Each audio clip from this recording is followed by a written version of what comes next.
All right, looks like I'm live. I'm gonna start looking at the camera now because I realized that I never look at the camera directly. I don't know why. So hopefully my eyes don't look like I'm looking away or something. So I'm gonna learn how to do it. Let's see who's gonna show up today. Who's gonna show up on this lovely Sunday live?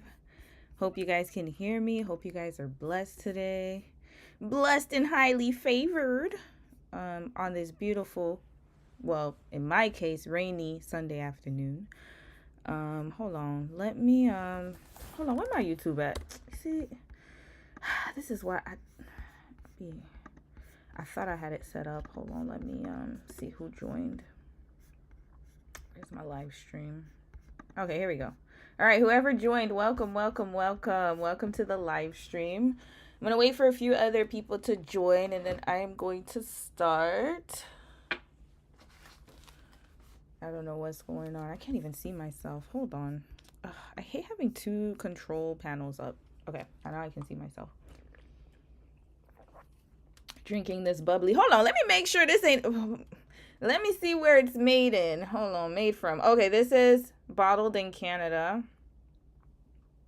But I don't know where this company is, actually. I probably should check that. But this is a really good drink, y'all. Bubbly. It's zero, I guess zero sugar. Hi, Emily. How are you? Oh, Sarah. Hey, Letitia. Hey. I got dreads. I got locks, y'all.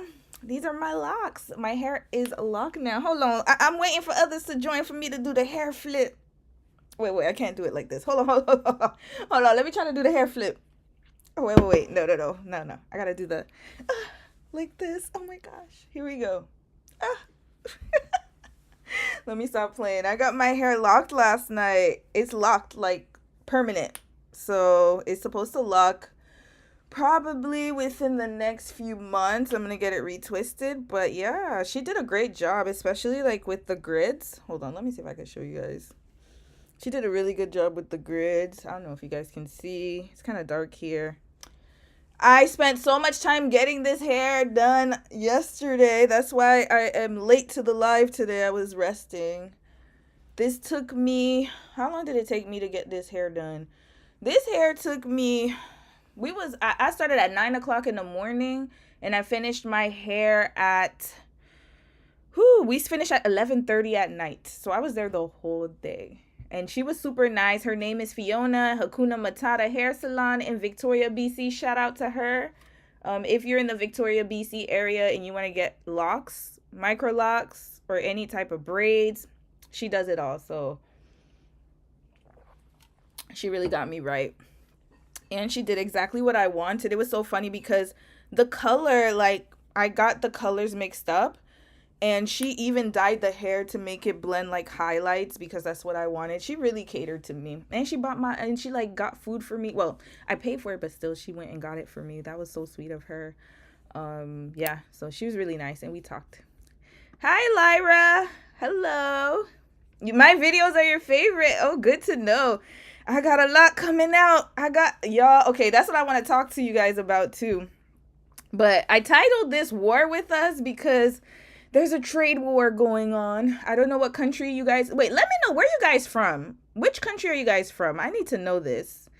Hello. Hi, Tamara. Hey, sis. Hi, Renette. I know I ain't been on the Discord, man. School's been kicking my butt, but I'm coming back soon. I had a paper due today. We had a team assignment, so I've been busy doing that.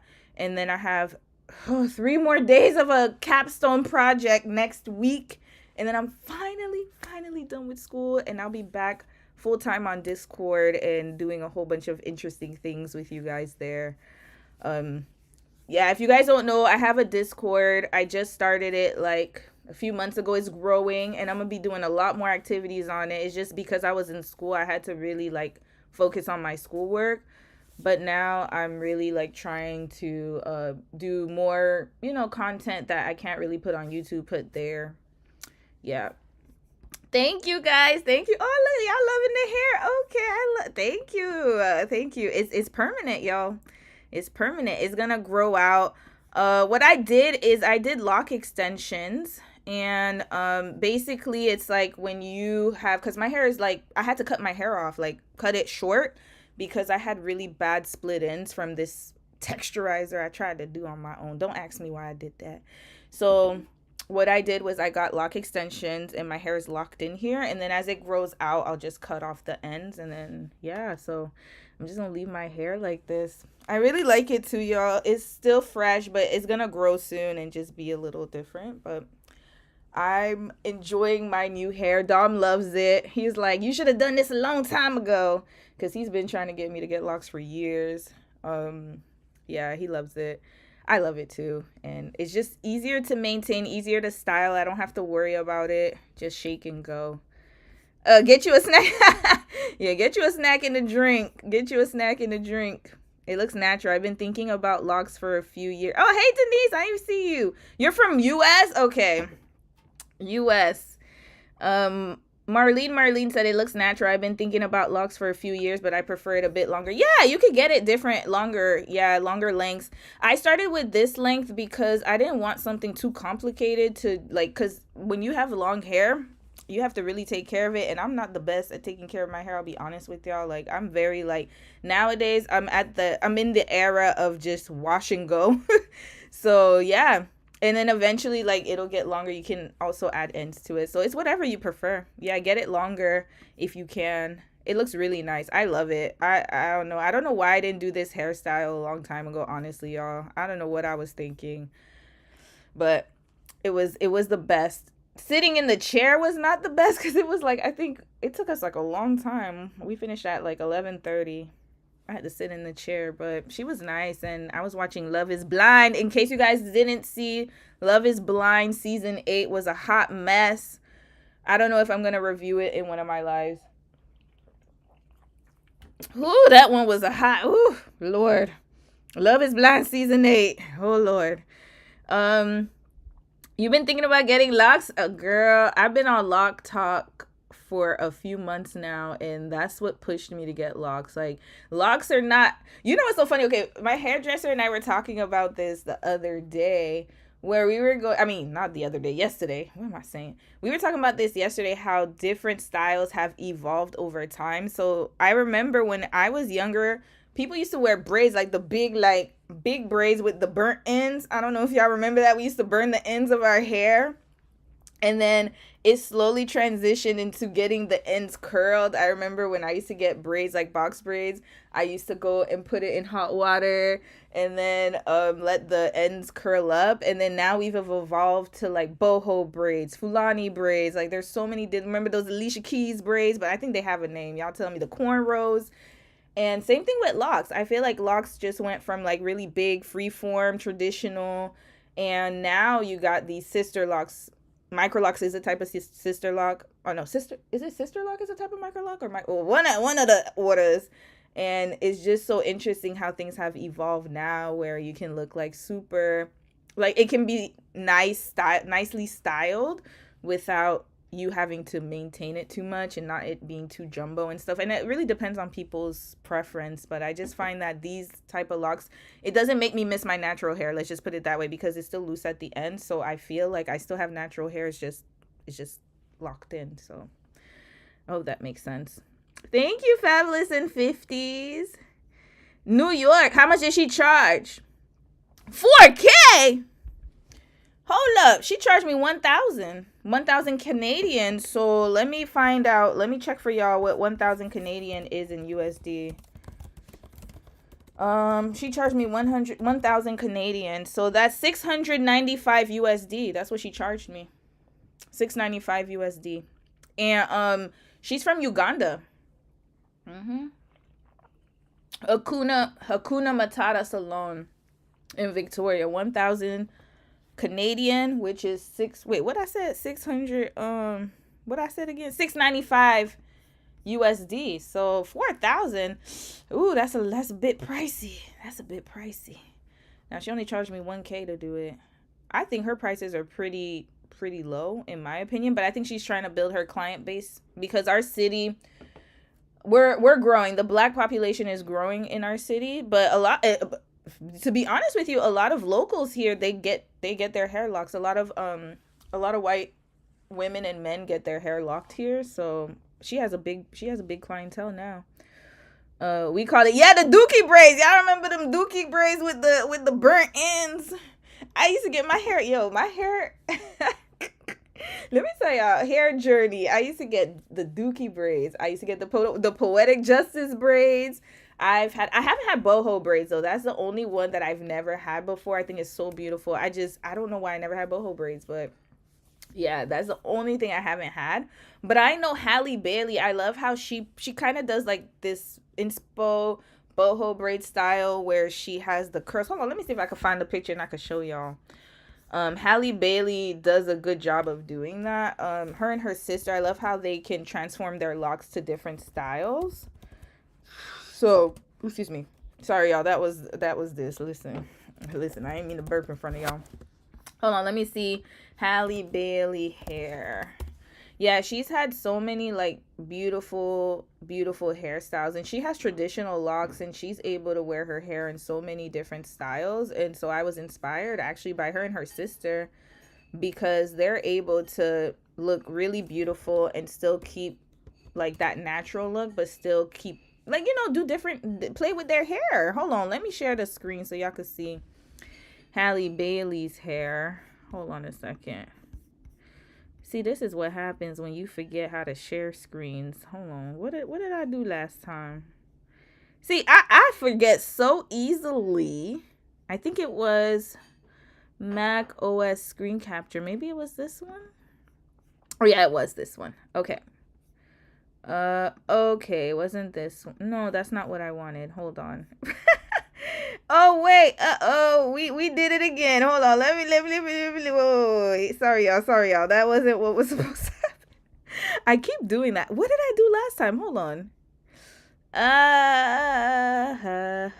Was it video capture? How did I share my screen last time? This is a problem, y'all. This is what happens when you don't write down what you did last time and you're trying to recreate it again, and you can't. You missed the mark. Is it this one? Media source. No, that's not it. Okay, hold on, y'all. I'm gonna figure this out. Give me 2 seconds. I got this. I have a feeling it was video capture, but I can't recall. Was it image? No. It was it scene? Media source? No. I hate when this happens. What did I do last time? This is crazy. Okay, y'all, I just have to figure this out. Hold on. I think it was this one. Oh, yeah, I think it was video capture. No, it wasn't. It was MacBook Pro, camera, desktop view. No, it wasn't this one. Hold on. This is insane, y'all. Screen capture. Yeah, it was this one. Okay, I got it, y'all. It was screen capture. Okay. Was it window capture? No, it wasn't. It wasn't this. Okay, y'all, I'll figure this out. I don't know what I'm doing, y'all. Display capture. It has to be this one. No, it's not. Okay, you know what? I'm not gonna mess around with this again. I'll figure it out. All right. You said, Marlene said, I've heard that the Trump administration is demanding an end to Cuban doctors' assistant program in the Caribbean if threatening tariffs. The Cuban doctors are vital to these countries. Yes, he's getting rid of a lot of programs. Actually, my hairdresser, she told me that he got rid of their HIV/AIDS program, like, because they used to get funding from the U.S. aid for HIV/AIDS and for really research about gender-based violence. They used to get a lot of money for research for that, and that's been cut. So a lot of people are getting cut, like a lot of funding's getting cut from different countries left and right, and it's very sad. But this is the thing though. Oh, the lights don't went out. The lights cut off on your girl. This is the thing though. What I'm realizing is a lot of countries were too dependent on America, and I can see it on both sides where it's like, countries have to be self-sufficient to a certain extent, And unfortunately, like what she was telling me was that in her country, in Uganda, they have a dictator who's been the president for like 30 something years. And so even if the people want to have a revolution, it's like almost impossible to. And unfortunately, that's why they rely on a lot of US aid and resources, because unfortunately their government does not care about them and doesn't pump money into certain programs. So it's kind of like a double-edged sword. It's like now they really don't have the funding, and government's probably not going to care to like increase funding for them, like, you know, to make countries self-sufficient. It's very sad. So yes, we do need a lot of Cuban doctors, and Cuba has one of the top medical systems in the world as far as the doctors. I know Venezuela also had a lot of really good doctors, and unfortunately, when you have a country where they don't really prioritize the, you know, the white collar jobs, and also the healthcare jobs and the infrastructure that's required to keep and maintain that health system and other systems that people need, then you have this kind of situation where a country such as the USA will pull the aid. And right, to be honest with you, rightfully so, because I mean, a lot of American people are struggling. People getting laid off. People can't afford groceries. Some people can't afford housing. And so it doesn't make sense to provide aid to other countries when your country is also suffering and struggling. So I get it. I get both sides. Thank you, sis. Thank you, Avis. Hold up.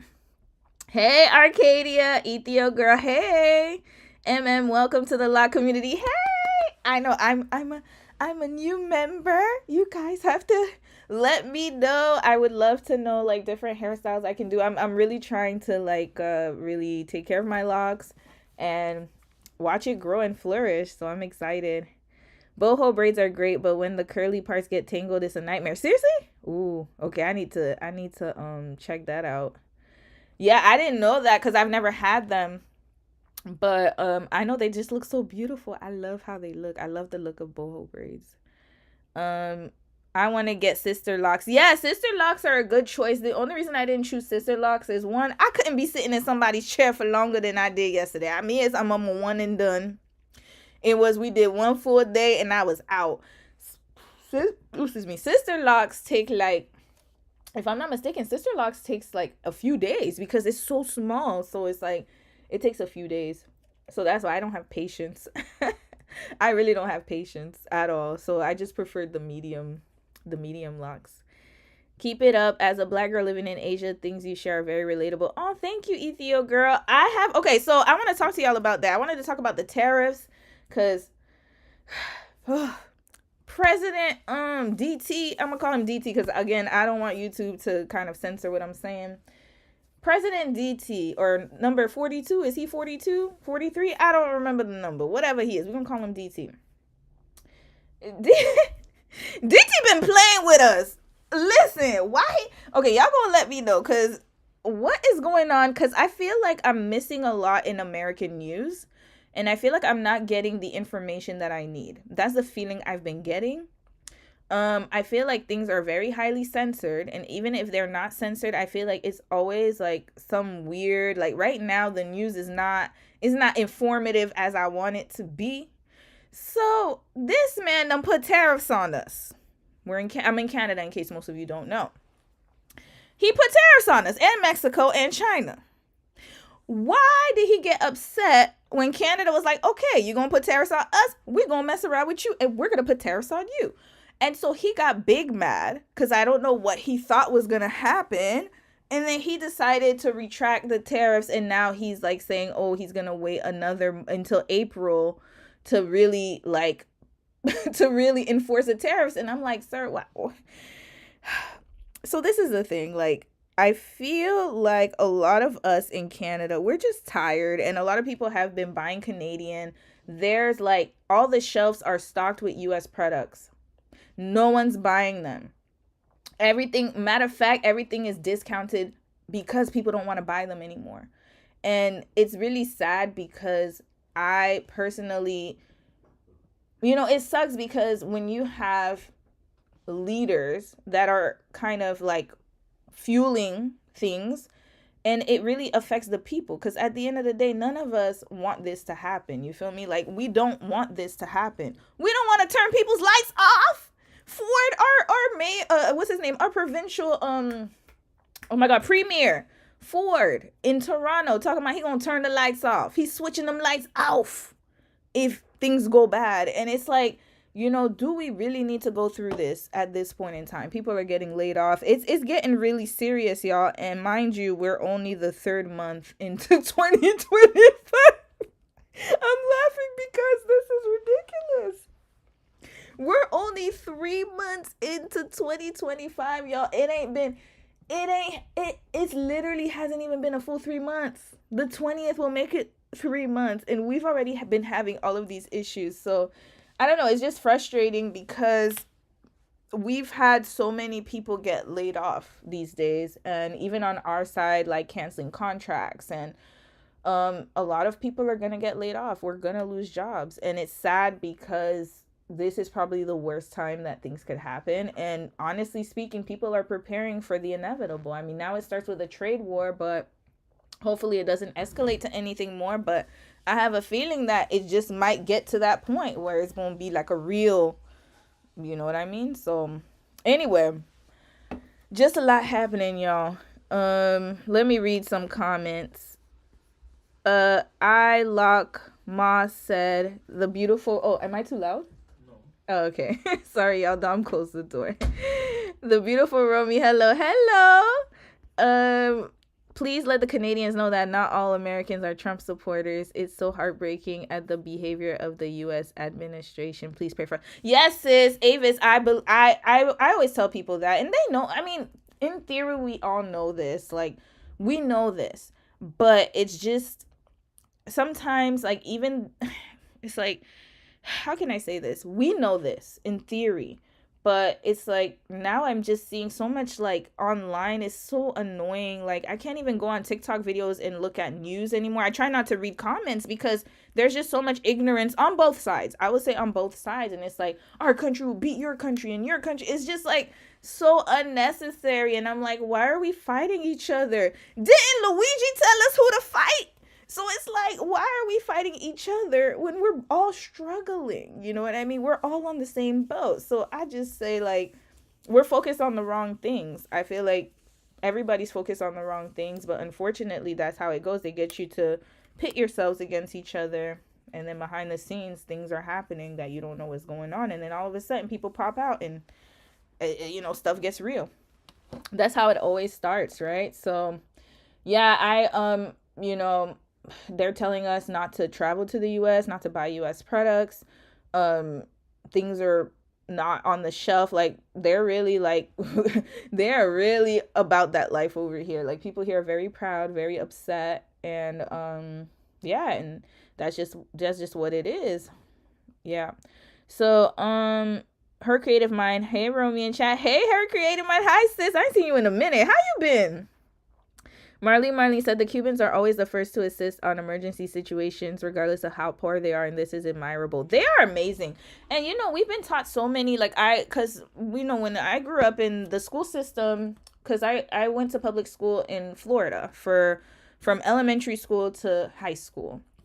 And the things we were taught about Cuba was like, oh, Cuba's a communist country, bad, bad, bad, and Cuba is so bad, and they have a dictator, Fidel Castro, at the time. I remember when the whole Elian Gonzalez situation happened. I was in Florida at the time. So Elian Gonzalez was like around my age when he was when you remember his mom had taken him out of Cuba and she was trying to seek asylum, and she passed away while at sea.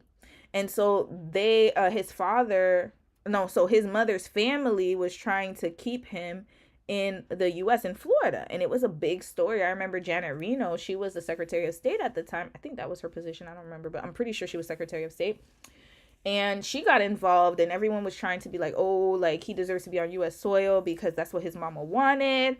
But then eventually his dad got custody of him, and then he had to be returned back to Cuba.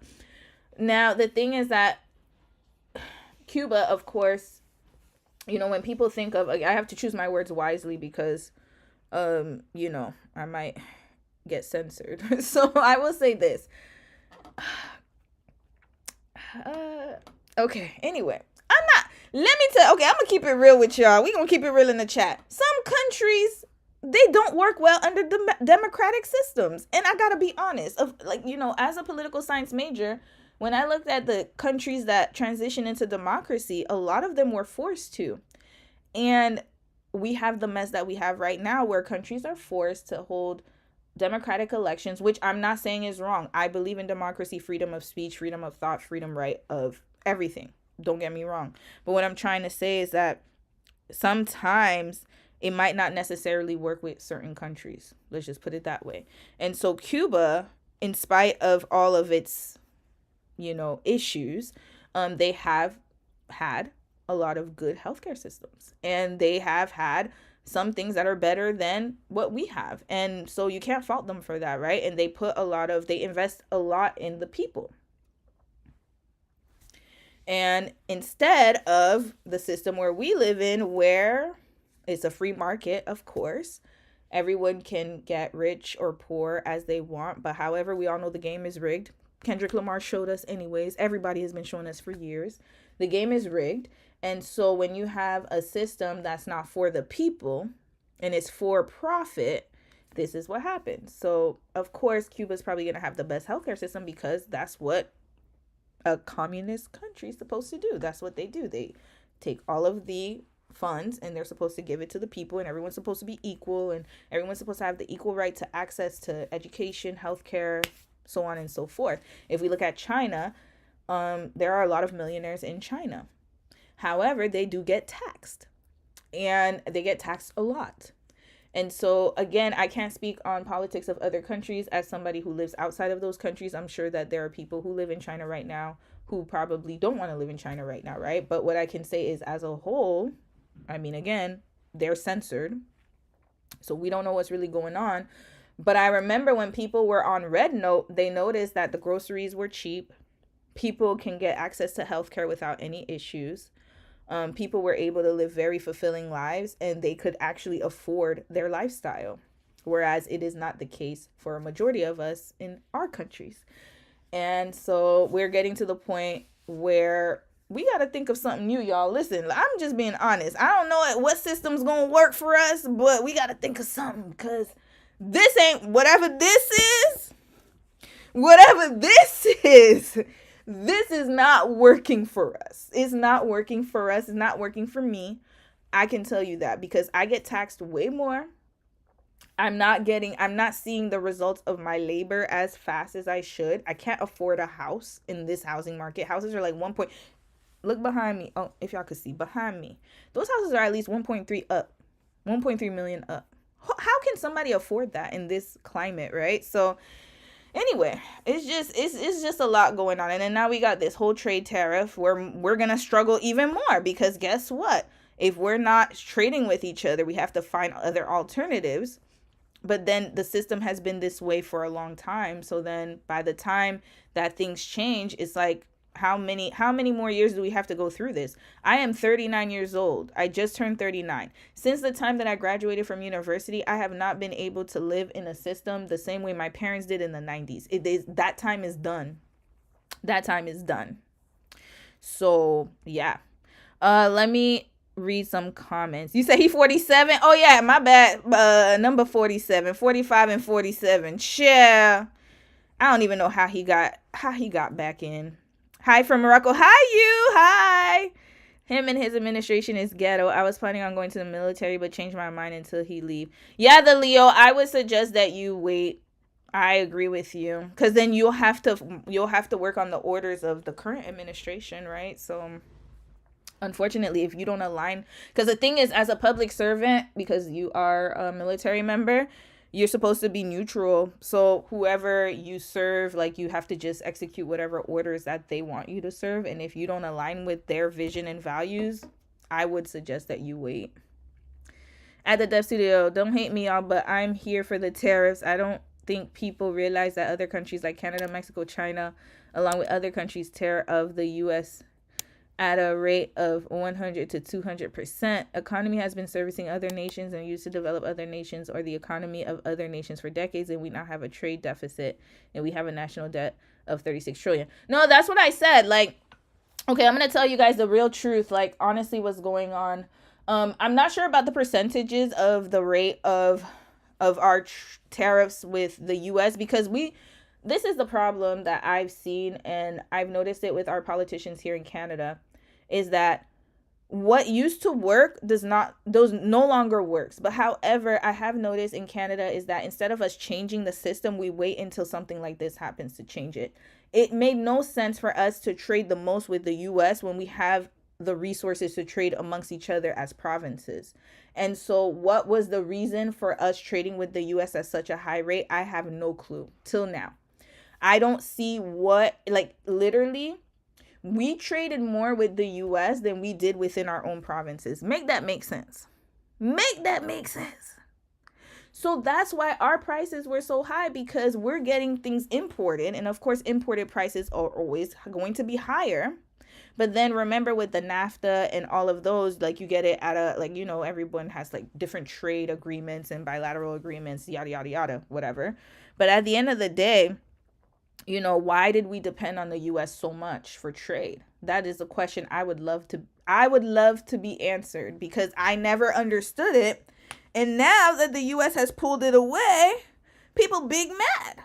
But at the end of the day, it should have never been that way.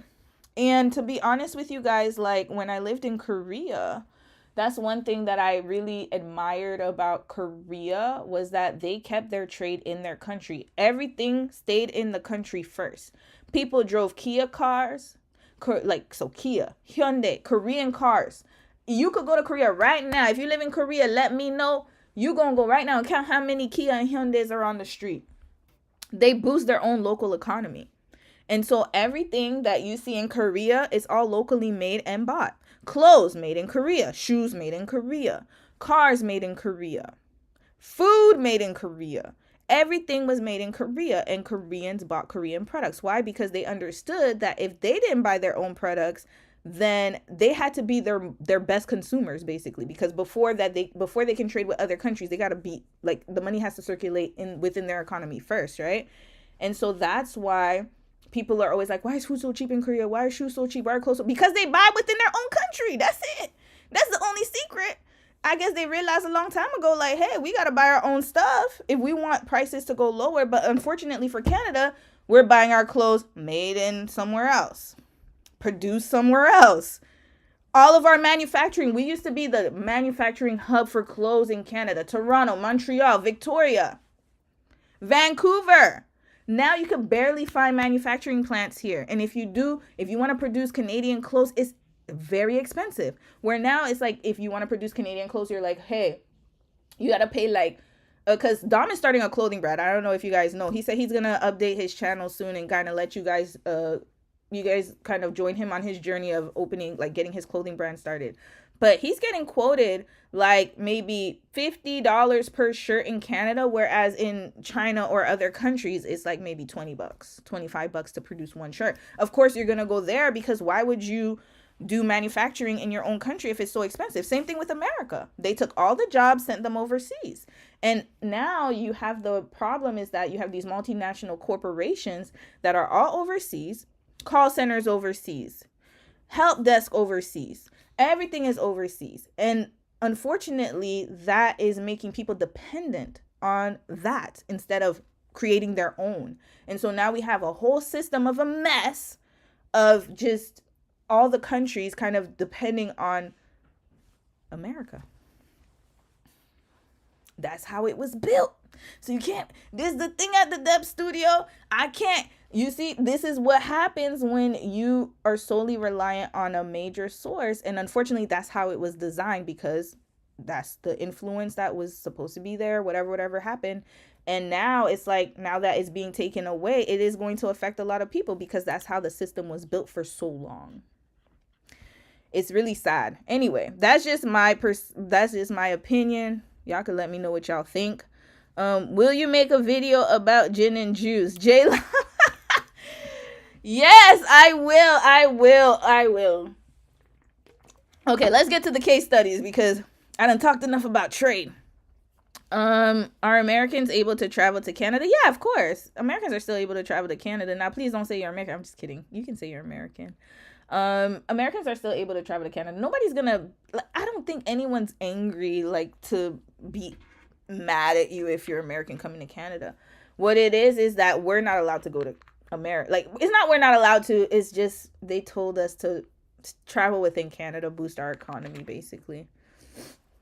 Hold on. Girl, I'm here with you. I was traveling, but I'm back home. Oh, her creative mind. Well, I'm happy that you're back home. Hey, hello, everyone. Hi, Taryn. How are you doing? Marley said, yeah, I've known of some first world citizens settling in the UK because of the free healthcare, including Canadians and Americans. Yeah. Yeah. Our healthcare infrastructure is really bad right now. Hopefully they change that. So that's what I'm saying. So many things are being affected right now with everything going on, and every country has its weaknesses, and like at the Dev Studio said, you guys are in debt. We're also in debt too. And we need to focus on that. But again, political leaders have been thinking of lining their pockets for so long. Unfortunately, not all. I'm not going to say all, but a lot of people's interests, especially these lobbying groups, their interests are in things that are not, that do not help us as a people. Especially, let's not get into pharmaceutical lobbyists and gun control. We ain't even want to talk about that. I love your hair. Thank you, Tracy. It's locked. I'm a locked girly now. Nicole said the issue with manufacturing in many first world countries is the environmental impact. Korea has a problem with air quality. You don't have that in Canada. That's true. So you are correct, Nicole. However, it's like, okay, so this is the question I have, though. It's like, we're in 2025. 2025. Things have advanced so much technologically. So why don't we do more sustainable? Like, why is it so hard to get more sustainable sources of clothing? You see what I'm saying? So it's like people want to be cheap. That's the problem. Everybody want to be cheap. And I'm not talking about us as consumers. I'm just talking about, well, yeah, us too. Like, no one wants to pay for the sustainable and eco-friendly. And it's too expensive. And so what happens is, instead of making it more affordable for people, they would rather pay for the low because they're going to get more money. It's all about money. That's it. Because you telling me in 2025 that they couldn't come up with a more sustainable system of manufacturing where we wouldn't have air pollution, or, we could do more eco-friendly things and we can actually help the environment. They know they can do it. They just don't want to. So same thing with pharmaceuticals. You're telling me that there are no other options, like we have to take drugs? No, we can definitely have other alternatives. The problem is that it doesn't line up people's pockets.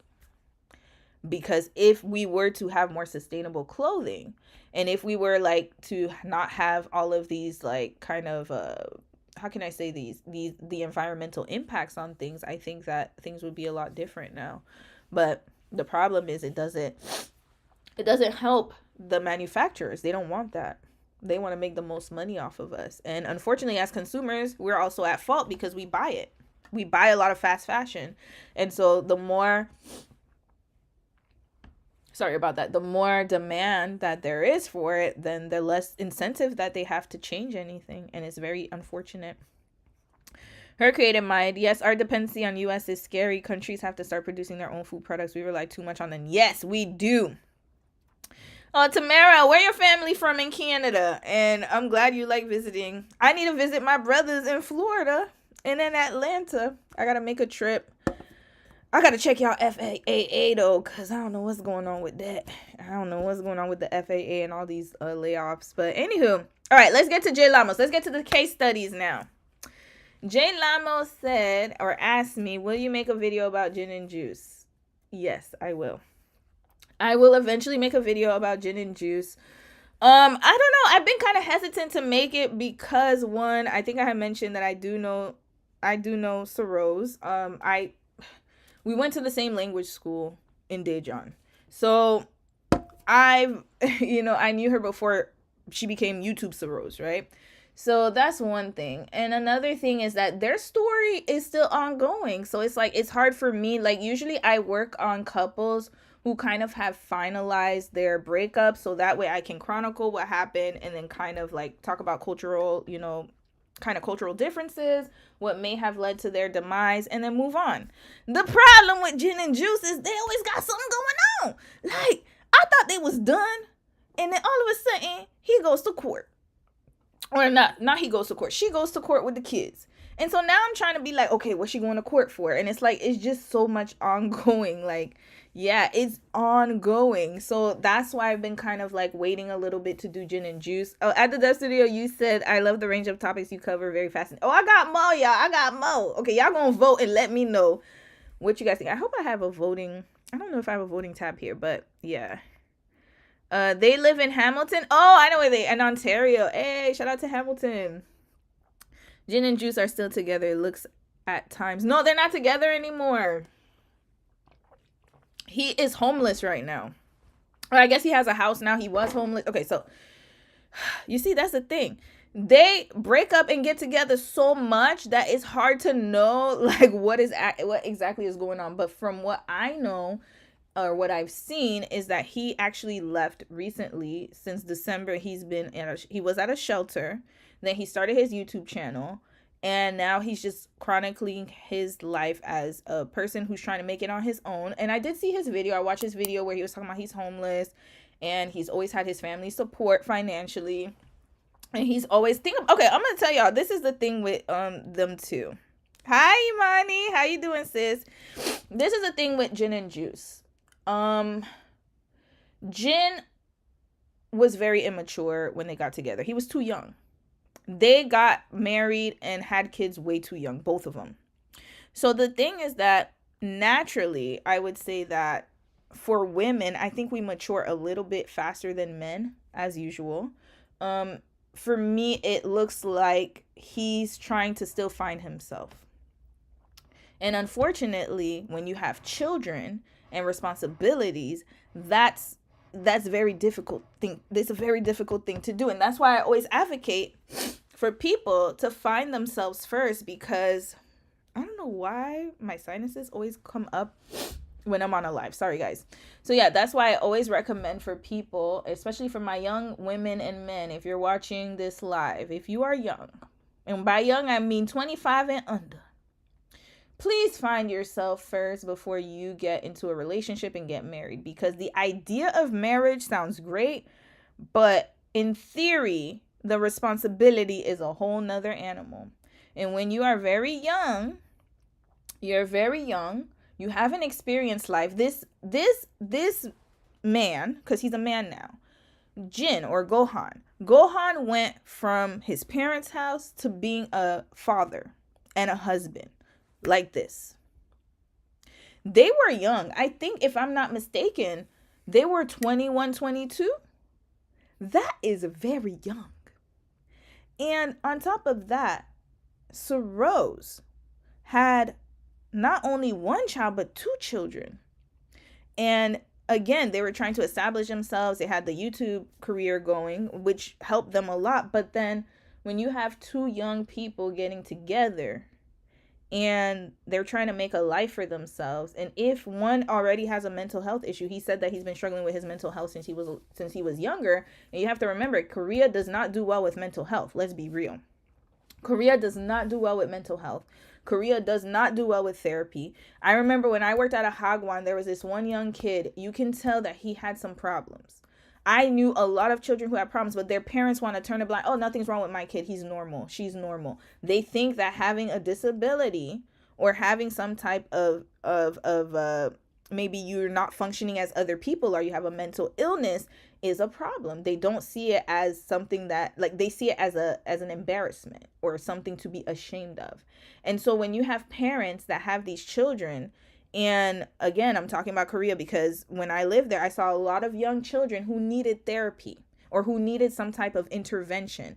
And yet their parents were just so oblivious or did not want people to say anything. I remember that one student, I kept trying to tell the head teacher, not the head teacher, the head teacher knew.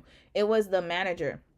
I kept trying to tell the manager because when performance reviews came up, I had to be honest. And I was like, I think that he has a learning problem. I couldn't say that. I'm not allowed to say the person has a learning problem. I'm not allowed to say that, I think he's a little, I think this child needs more intervention. I don't think they should be in class with the other children because they're not as advanced as the other kids. It's a problem. They don't want to listen to that. They don't want to hear that. They want their kids to get along with the other kids and to be like the other kids, but they don't realize that that's hurting their child in the long run. And so what you have is you have children who have mental illnesses, things that need to be checked, but their parents are not helping them, and not like kind of their parents are really like against them getting therapy and other resources to help them. So you have him, and he said it himself. I'm not making this up. He has said it himself that he has struggled with mental health issues since he was a kid. And so now you have this person who meets someone else or someone, and then also, you know, a lot of people who struggle with mental illness, from what I've studied, this is what I've studied, they go through the motions, especially if you're on the spectrum. Now, I don't know his exact diagnosis. I know he did mention it in one of his videos. I know that people who have bipolar disorder, I don't know if that's what he was, what he had, but people who have bipolar disorder, I think he did mention something like that. Again, y'all gonna, I would have to touch up on it in a video. They have a lot of highs and lows, and they go through manic episodes. So the manic episode could last from a few days to months, and they do things like just sporadically, and some people, they spend a lot of money, some people fall in love, and this leads to a lot of issues because one, you're not ready, you're just going through the motions, you're going through the high, you're seeking the high. And so when things are great, they're great. Oh my God, I'm so in love, this person might change me. And then all of a sudden, when real life kicks your butt, because it will, then things start to get bad. And if you don't have any coping mechanisms, again, they were very young. I don't think that they had enough time to really get to know each other. And also, I don't think they had enough time to kind of like figure out what works for them as far as their relationship. Because once you get married, let's be clear, even if you're two people with no mental illnesses, or if you have mental illnesses, or if you have any trauma, anything from your past, the way you were raised, how you were raised, where you were raised, is going to come out in your marriage. And so if you don't have any coping mechanism or ways to kind of like work through it together as a couple, it's not going to work. It's never going to work. I'll be honest with you guys. And so you both have to be willing to work every single day of your marriage. You have to put in a lot of effort. And if someone doesn't end up putting effort into their marriage and they check out, then you have a situation that happened with them too. And so my point is this. Their case is ongoing, so I have to really take time to really dissect. They have a lot of content. Not only do they have a lot of content, but now he has his own channel. She has her own channel. And also, there's just a lot of layers to it. And I want to make sure that I do it and approach it the proper way because, again, we're dealing with someone who has had mental issues and is currently going through their own, like, journey. And so I have to be respectful of that, basically. So, yeah. The Leo said, I love your hair. Thank you. Imani Davis, sorry, said, I love your hair. Thank you, sis. The Leo said they moved too fast. Yeah, they did. They did. And they were young. I mean, I think it had to do with the fact that neither had personal goals. He had lofty music career dreams, and then they had chased internet fame. There was no end game or life plan. Yes, you're right. And that's another thing. When a man doesn't have a purpose, this is what happens. Men without purpose, I've noticed it so many times. And I pinpointed it to this. When a man doesn't have a purpose, it's going to be hard for him to stay in a relationship because eventually he will try to find it. He's going to find it somewhere. So sometimes what happens is some men find comfort in other women. Some men find comfort in drugs, alcohol. But inevitably, if you don't have anything to go for yourself, like especially men without purpose, this is what happens. They end up checking out and then they don't want to be in the relationship anymore because, again, he didn't find himself. He didn't know who he was. He did not find himself. He didn't have a chance to really grow into himself to really grow as a man, basically, his own person. He was always connected to someone. First, he was connected to his parents, then he was connected to his wife. Then he was connected to his children. He never was himself first. And that's for men and women. Know who you are first. Know who you are. And know yourself first before you get to be with someone else. Because if you don't, you're going to have problems, especially when you get in a relationship. Lil Mama, thank you. See us. Thank you. Leticia Casson said, "Do you support Palestine?" Is that even a question? Letizia Casconi. I hope I said your name right. Is that even a question? Absolutely, 100%, 10 toes down. I support the liberation of anybody. So, free Palestine. That's all I'm gonna say. Next, fabulous in 50s.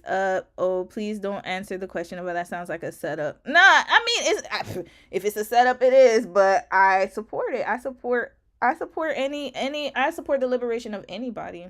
I don't think anybody should be subjected to what they're subjected to be quite honest with you.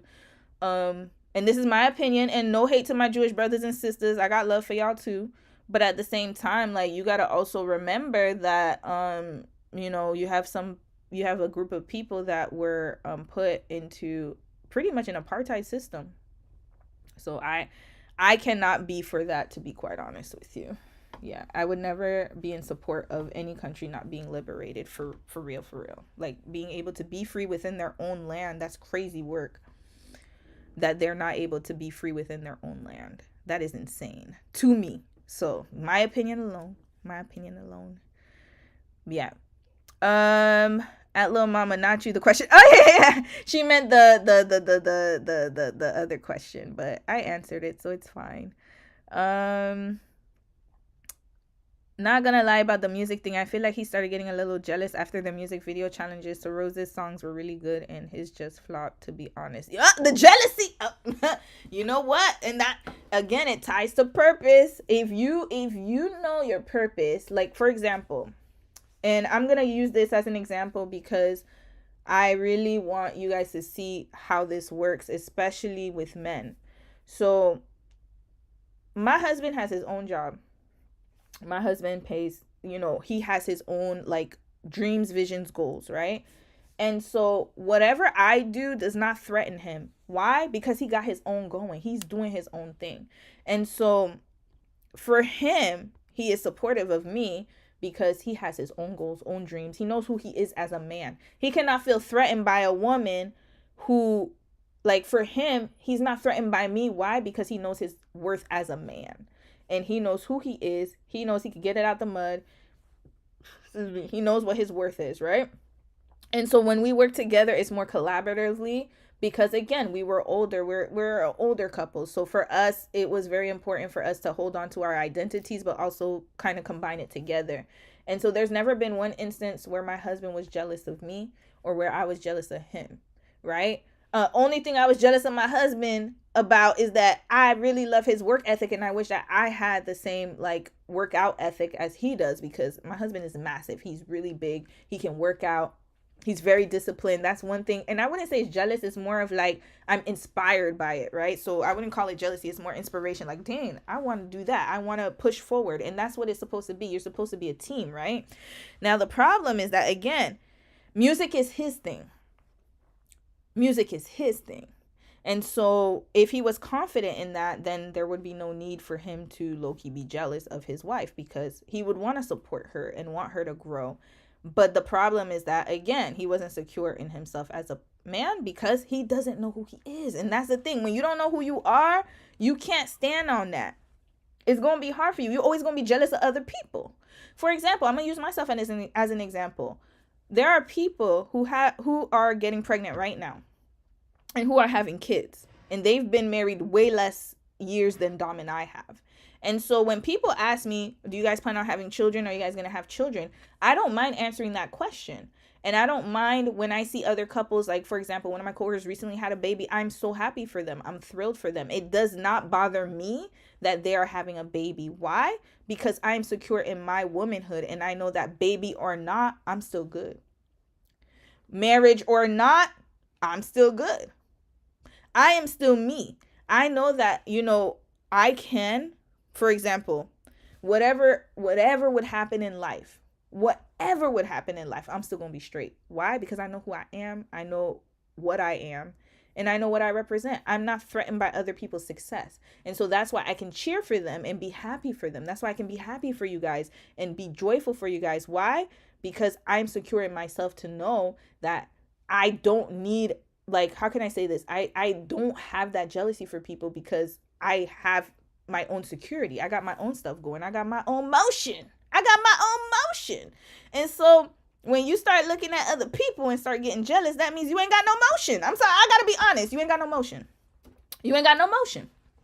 Jealousy is you don't have motion and you can't do it like they do it, but you're looking, instead of looking at how they're doing it, why don't you try to get your own motion? And then that way you can find your own way and your own path. But the problem is when people are jealous, especially in relationships, I think it has to do a lot with insecurity because you're not securing yourself as a person.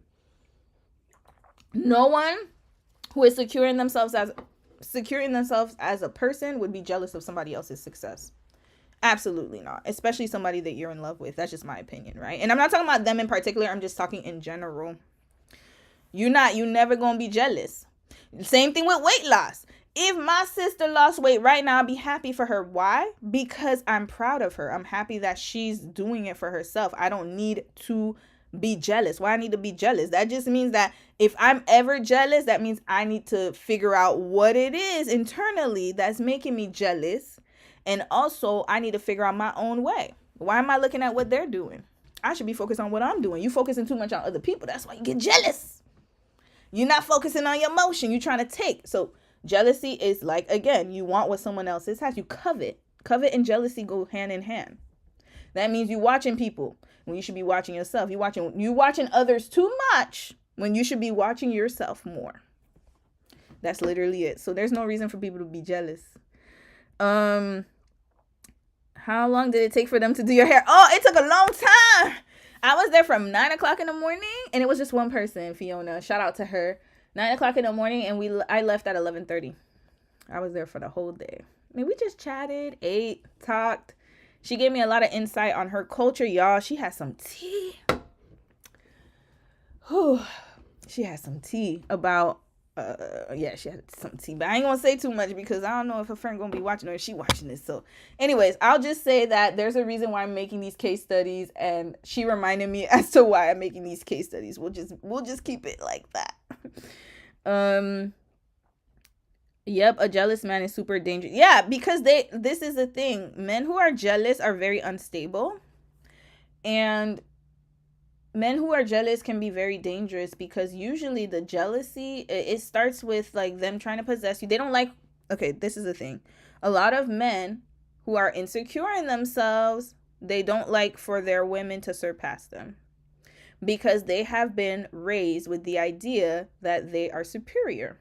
So remember, usually those kind of men are male, the moms that raise them are usually male identified. And so they say, oh, my son could do no wrong. My son is the best. So they grew up in a household where their mom is like amping and hyping them up. And now when they get into the real world, they realize that they are just mediocre. Mediocre at best. And so when they see, especially people that they thought that were at the bottom, that were not superior to them, because remember, they're raised thinking that they're more superior. And that goes for men, that goes for like gender, race, whatever it could be. If you grew up thinking that you're superior just off of the basis of your gender or skin color or whatever it is, the hue of your eyes, whatever it is, but not your actual work ethic and not by merit, then you're always going to be jealous. Why? Because you grew up thinking you're here, but then when you get in the real world, you realize you here. And we're here. And so how dare a woman surpass me and be better than me? How dare she be better than me? How dare a black person be better than me? How dare a Hispanic person be better than me? How dare an Indian person be better? It can go on and on and on. But what it is instead of getting their own motion and trying to find a way to surpass themselves and be better and getting themselves up by the bootstraps and competing, they would rather hate on you and eliminate you because then they don't have the competition anymore. That's how it works. They don't have the competition anymore. That's all it is. I'm telling you, jealousy is such a really that emotion is, I believe is one of the worst emotions, to be honest. Of the 7 deadly sins, I think that is the worst sin to me.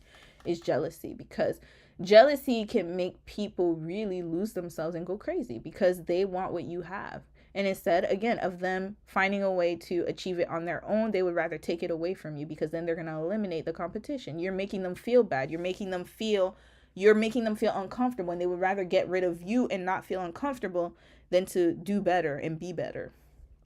It's sad. It's very sad, especially in a relationship. How many women are unalived by jealous boyfriend? You always see the story. It's literally a pattern. Like I can bring up so many stories. It's a tale as old as time. Woman has motion. She starts to go to school. She starts to better herself. She starts to get herself in a higher position. She starts to elevate. And then her dusty boyfriend / husband, whatever creature she laid up with, doesn't like it. And instead of him going out and doing something for himself and elevating, he would rather eliminate her because she made him uncomfortable in his manhood. Or the person made them uncomfortable in their race, or made them feel uncomfortable. I'm supposed to be the best. I'm supposed to be superior, but they're not putting the work in. They would rather just kill you and then continue with their life, because then it's just easier. It makes them feel comfortable. They hate you. So anyway, I'm going to continue reading. I found your channel today and already watched 3 videos. Great work and love your analysis. Hi, thank you. I hope I'm saying your name right. Letsia Casconi. Thank you. How old are you and your husband, if you don't mind me asking? I don't mind you asking. He just turned 39. We both, our birthdays are 2 weeks apart, so we're both born in 86. We're both millennials, and we're both 39. I'm 2 weeks older than him, but he swear, I always told him, call me Nuna. Nuna in Korean Nuna in Korean is older sister, right? So I told him, you gotta call me Nuna. He ain't never gonna call me that though. Let me stop playing around. Yeah, in Korea they have oppa, Nuna. So oppa is older. If you're dating someone, it's an older person, and Nuna is an older woman, right? So I told him, call me Nuna because I'm 2 weeks older than you, but he don't like that. He's like, no, we're the same age. We're dongap. So that means that I don't have to call you Nuna. I'm like, whatever.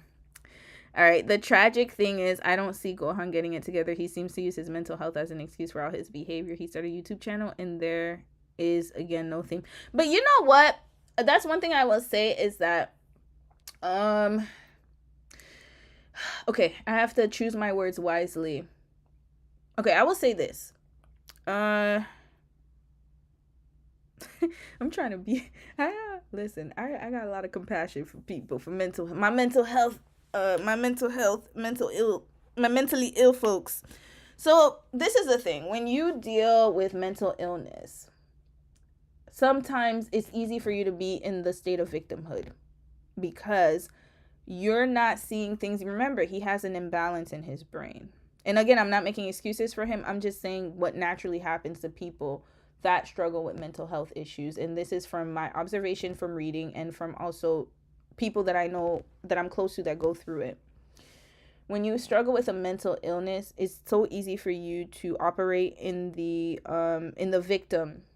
You start to become a victim. You start to victimize yourself a lot. And so what happens is that it may look to us as he's making excuses.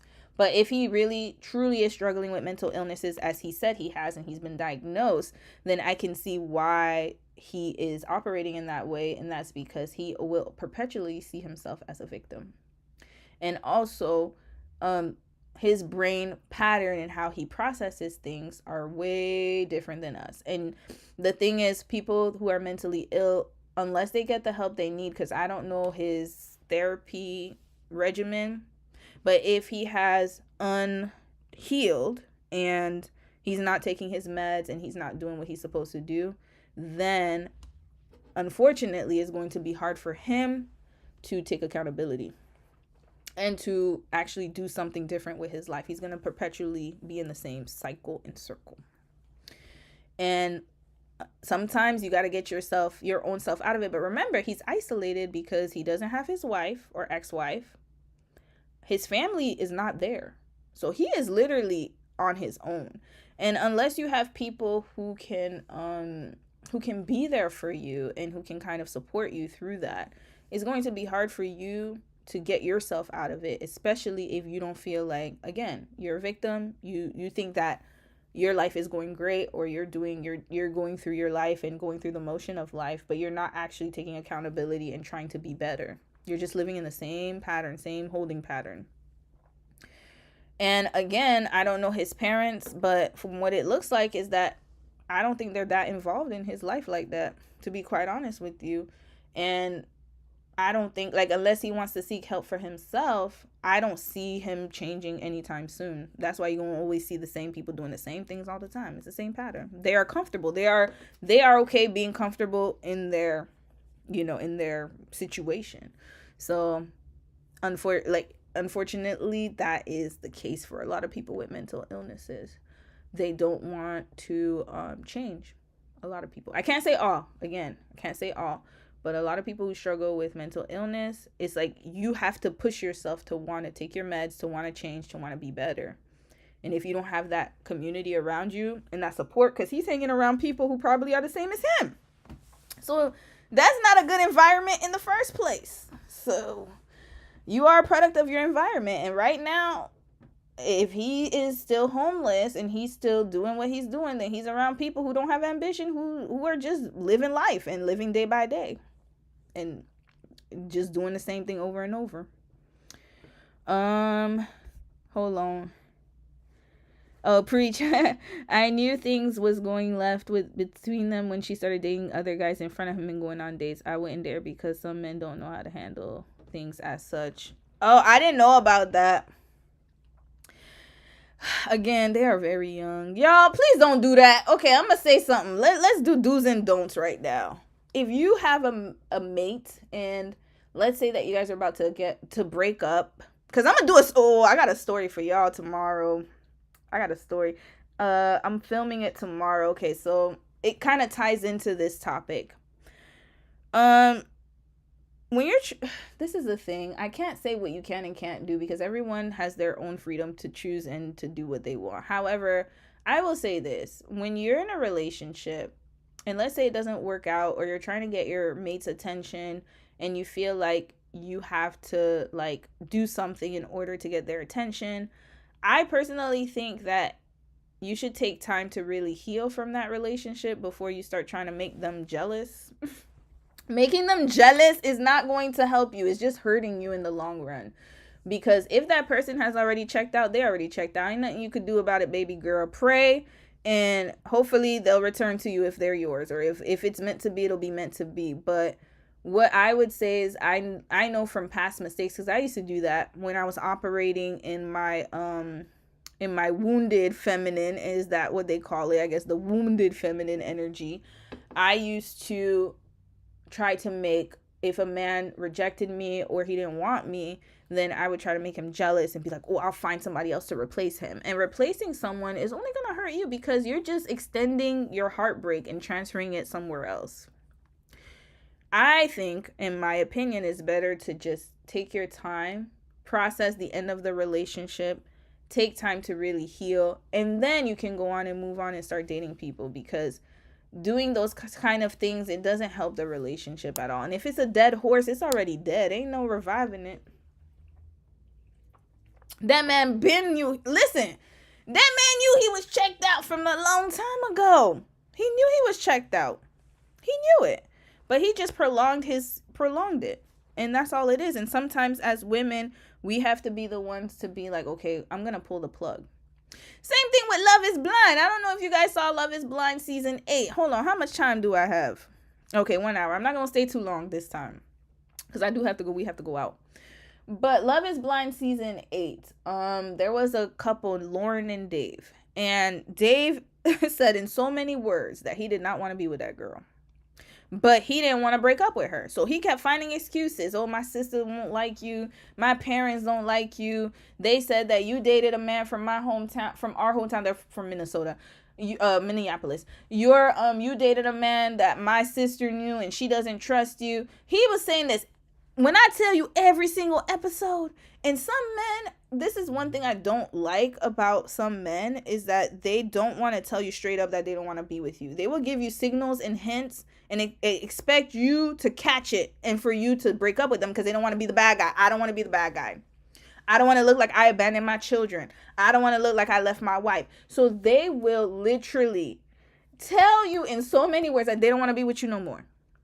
Their actions will show it. And yet we choose to ignore it. Why? Because we want to keep and hold on to it. But I'm telling y'all, making him trying to pop out with another man, if he don't want you, he ain't gonna want you. Making him jealous is temporary. It's just maybe it's like a child with a toy. Okay, if they want to play with the toy, you ever notice that they're like, once you take a toy away from them, you give it to another child, they get jealous. It's just a jealousy. It's an ego thing. That's it. But it's not because they really care about you. They don't want you. If he ain't, let me tell you, if he's showing you he don't want you, he really doesn't want you. There's no comprehension about it. No trying to figure out context clues. Nothing like that. So my point is, don't do that. Like, I just personally think that when you try to make men jealous and try to play them little games, again, I'm not saying she was playing games. I'm just saying that if that was the case, then it just backfired because he left anyways. So he ain't gonna be jealous if he don't want it. Like, I'm telling you, if a man don't want you, he ain't gonna want you. That's it. If he's done, he's done. And that's it. Just better to move on and find somebody else who fits your criteria than to try to make him jealous for what? I don't think it's worth anything. Some of those type of men are emotionally unstable. Yeah, that part. Yeah, he better call you Nuna. He ain't gonna call me Nuna though. He never will. You didn't miss anything. So now I'll just say this. So for the future case studies, because I'm gonna only stay here for like another maybe 20 minutes. Future case studies. Okay. So I have so many, guys. Like, I don't know what to do now. My last one about Mahdi and Zainab, I don't know if y'all saw that one, the African couple. Oh, sorry, I don't want to call them African. The Ghanaian woman and the Moroccan man.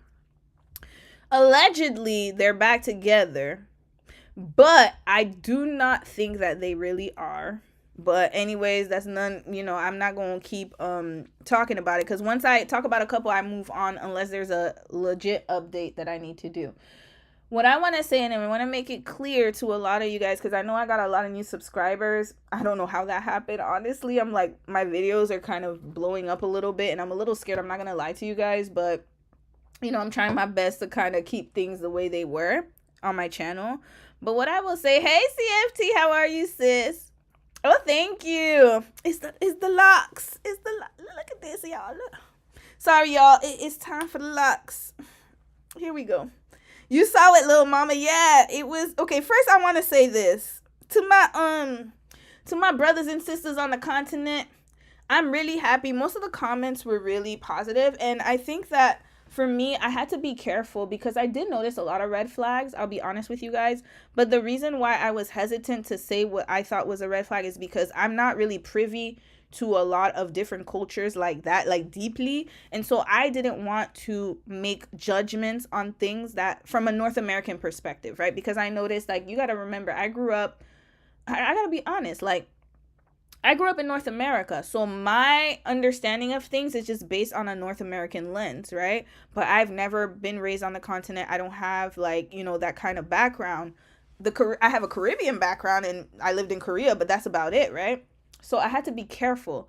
And another thing is that it's Ramadan. I had to respect, because I like to respect people's religious pilgrimages. And so I didn't want to go in on the man, and it's Ramadan.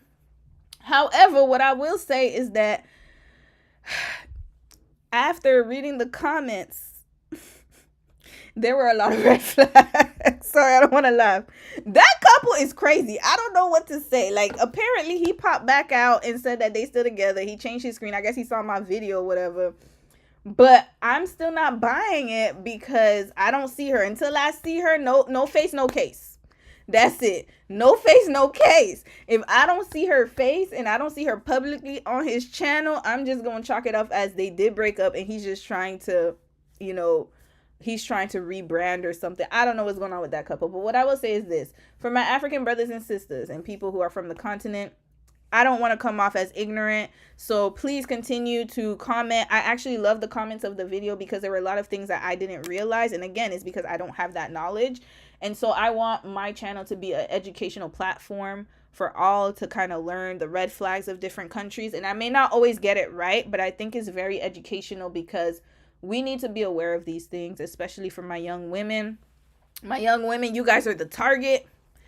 My young, beautiful women, especially if you're a virgin, in some countries, like a lot of men, they love the traditional wife. And so what it is that there's going to be a lot of case studies. That's not the only one I'm covering. I've been seeing a lot of couples pop out, a lot.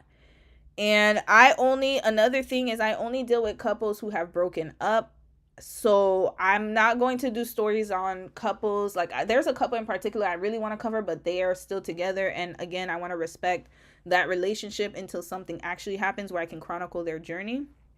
Because I don't like to speculate. I'm not a tea channel, y'all. I'm not going to speculate on people's demise and say, oh, that's a red flag and they're still together. And I'm not going to do constant videos on people. It's more of like just a case study, literally. Like we look at the we look at the people, the characters or whoever's involved, kind of like a loss, like kind of like legal, like when you're looking at a case, like a legal case, you look at the individuals involved, the parties involved, you look at what happened, what occurred, who, what, when, where, why, how, the 5 W's and the H or the Y, whatever, and then we look at the evidence and where the evidence leads to. Now, for the rest of the people who are in the back talking about, oh, why are you covering people? You shouldn't be talking about people and people's marriages and all this stuff. Listen, whatever is public information is public information. Okay. So at the end of the day, again, if it's in the public, if it's on YouTube, I'm going to speak on it. I can criticize what I want as long as it's a public body of work. Okay. So what I'm trying to say is if it's a public body of work, I will cover it. And the same can happen to me. I'm not exempt from this. If somebody wants to dissect my relationship and somebody wants to do videos about us, my page still has videos of me and Dom. You're more than welcome to do it.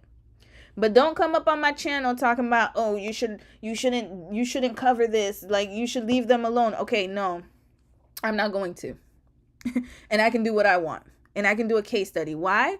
Because I'm noticing a pattern in a lot of these relationships and it's really informative. And also they put their stuff on the public. So it's like, okay, so you're allowed to post, but we're not allowed to comment. Like, how ridiculous is that? Like, once you put your information in the public, it is up for the public. Whatever, you cannot control how your information is used once you put it on the internet. So that's why it is important when people have children. I always say this, like, don't put your kids on camera like that because you cannot control how people decide to use it. It's public information. They can download. So you can't pick and choose what people decide to say. So for the rest of y'all, this is a warning.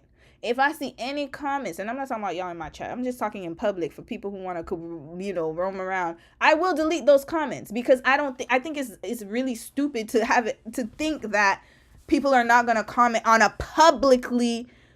public platform and on a video or videos that were published for the public.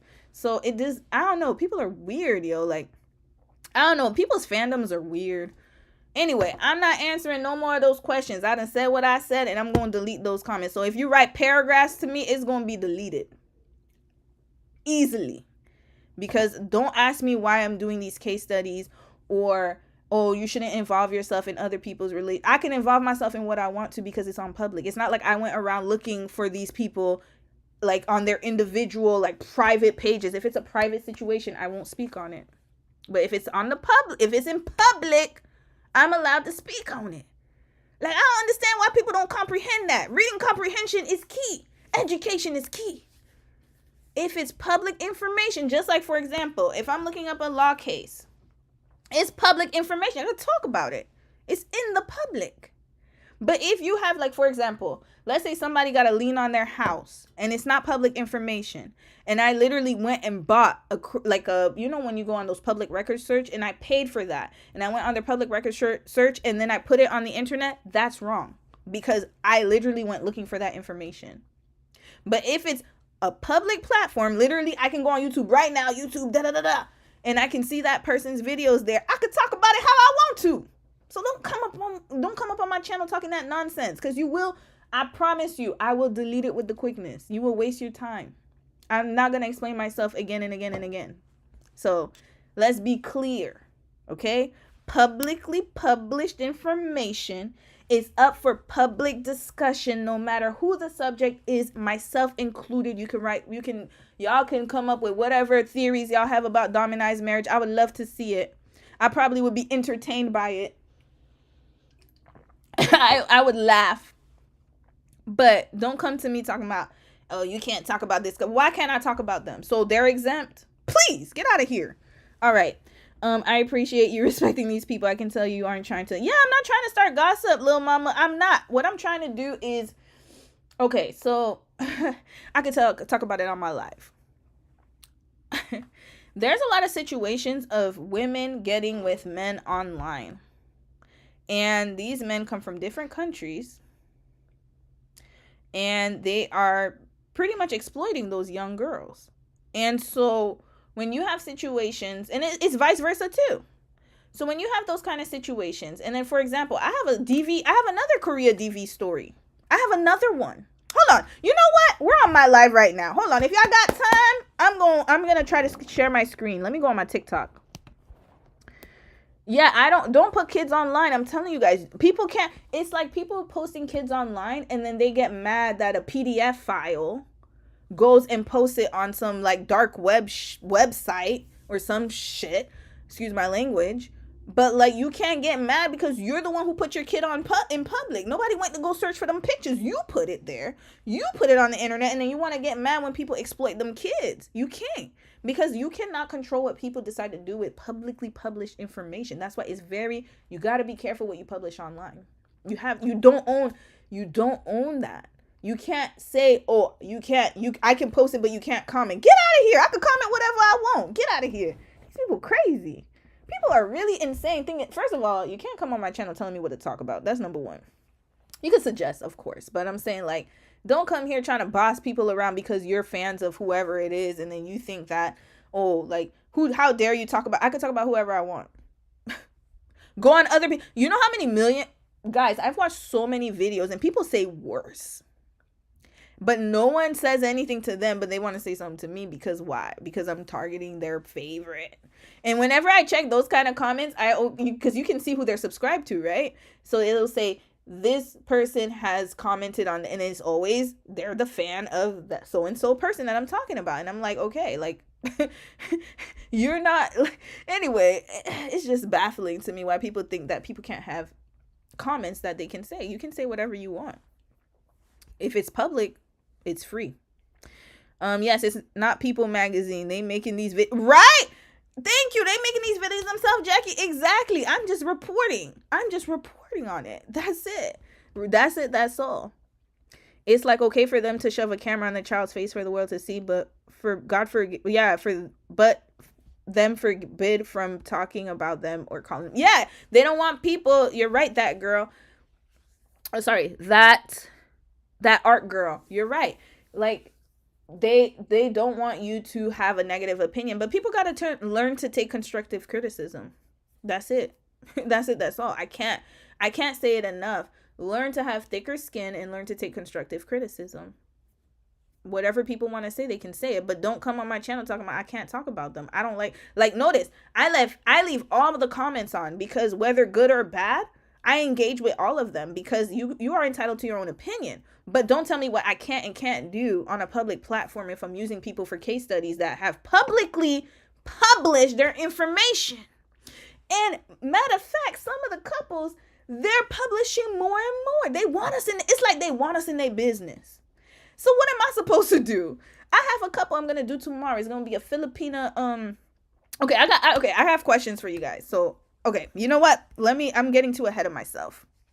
Let me show you guys what I'm going to talk about. Your case studies are cautionary tales for anyone at any age. It's all about trying not to repeat mistakes that can cause a lifetime of issues, point blank, period. Thank you, CFT. Yeah, that's exactly what I'm talking about. Like, So many women, I love when I read comments where people are like, I never thought of it like that. Thank you for sharing. Thank you. It's for you, for everyone to see, and for like for future young, because you remember, our generation's getting older. There's going to be younger men and women coming out the woodwork. And so it's good for them to know what's going on. You know what I mean? It would be so, like, imagine if I'm using my platform just to serve myself. You know, I feel like, especially at this point in my life, I want to be able to help others and for people to see what can happen. And I'm tired of people getting into relationships with all of these issues and red flags galore.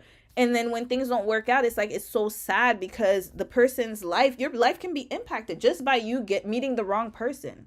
It can send you down the wrong path. The wrong person can kill you.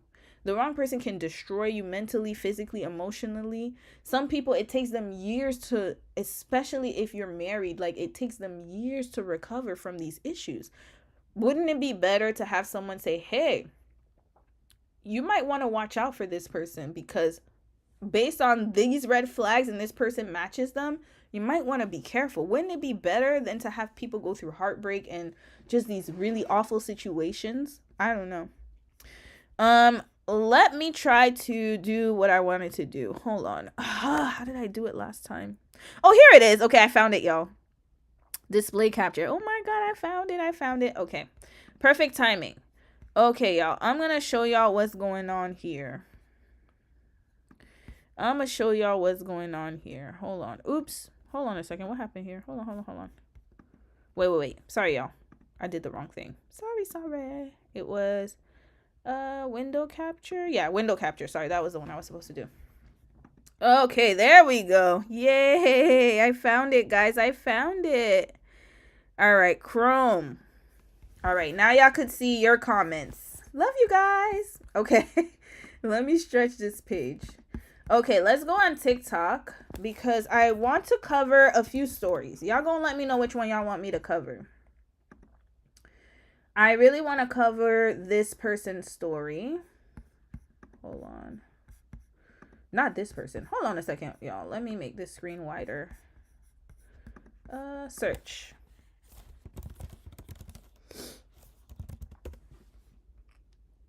Okay, so she's a victim of DV in Korea.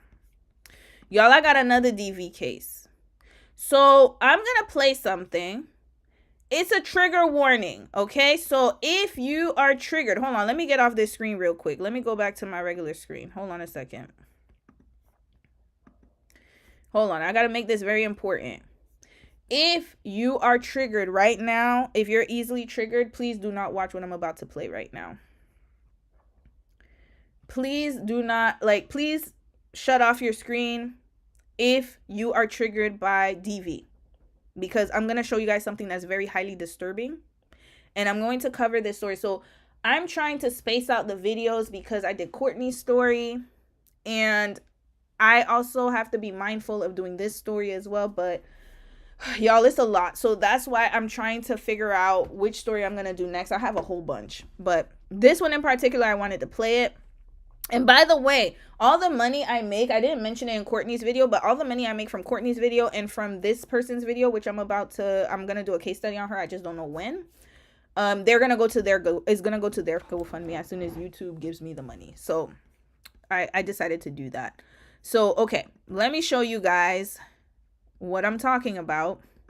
Again, trigger warning, guys, trigger warning. Please close your screens or turn off the volume or turn off the sound for the next few minutes if you are sensitive to the topic of DV. Just gonna let y'all know that because I'm about to play some stuff. All right. So this girl or this woman, I'm gonna play her video. Hold on a second. Here we go. Sorry, y'all. Here we go. Okay. I'm going to play her video and I'm going to let you guys know that this is the one I want to cover.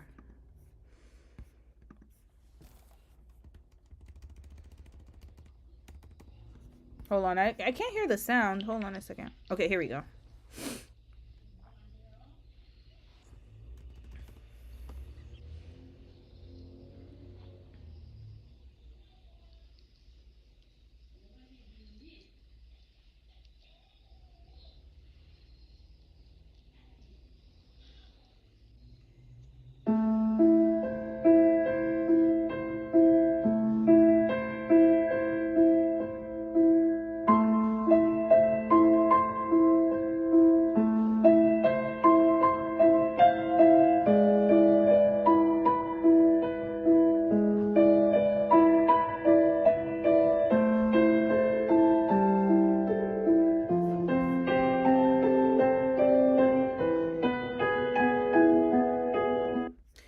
Okay, so I'm gonna turn this off.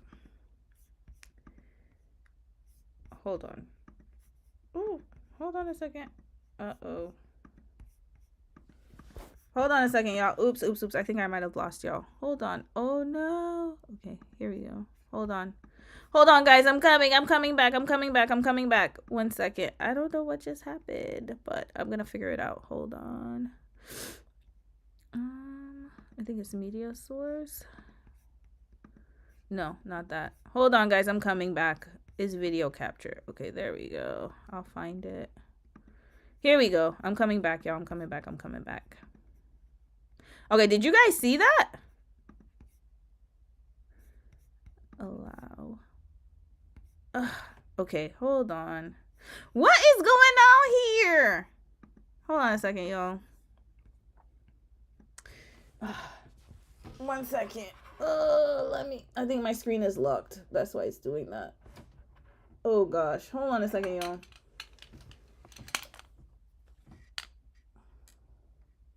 Okay, here we go.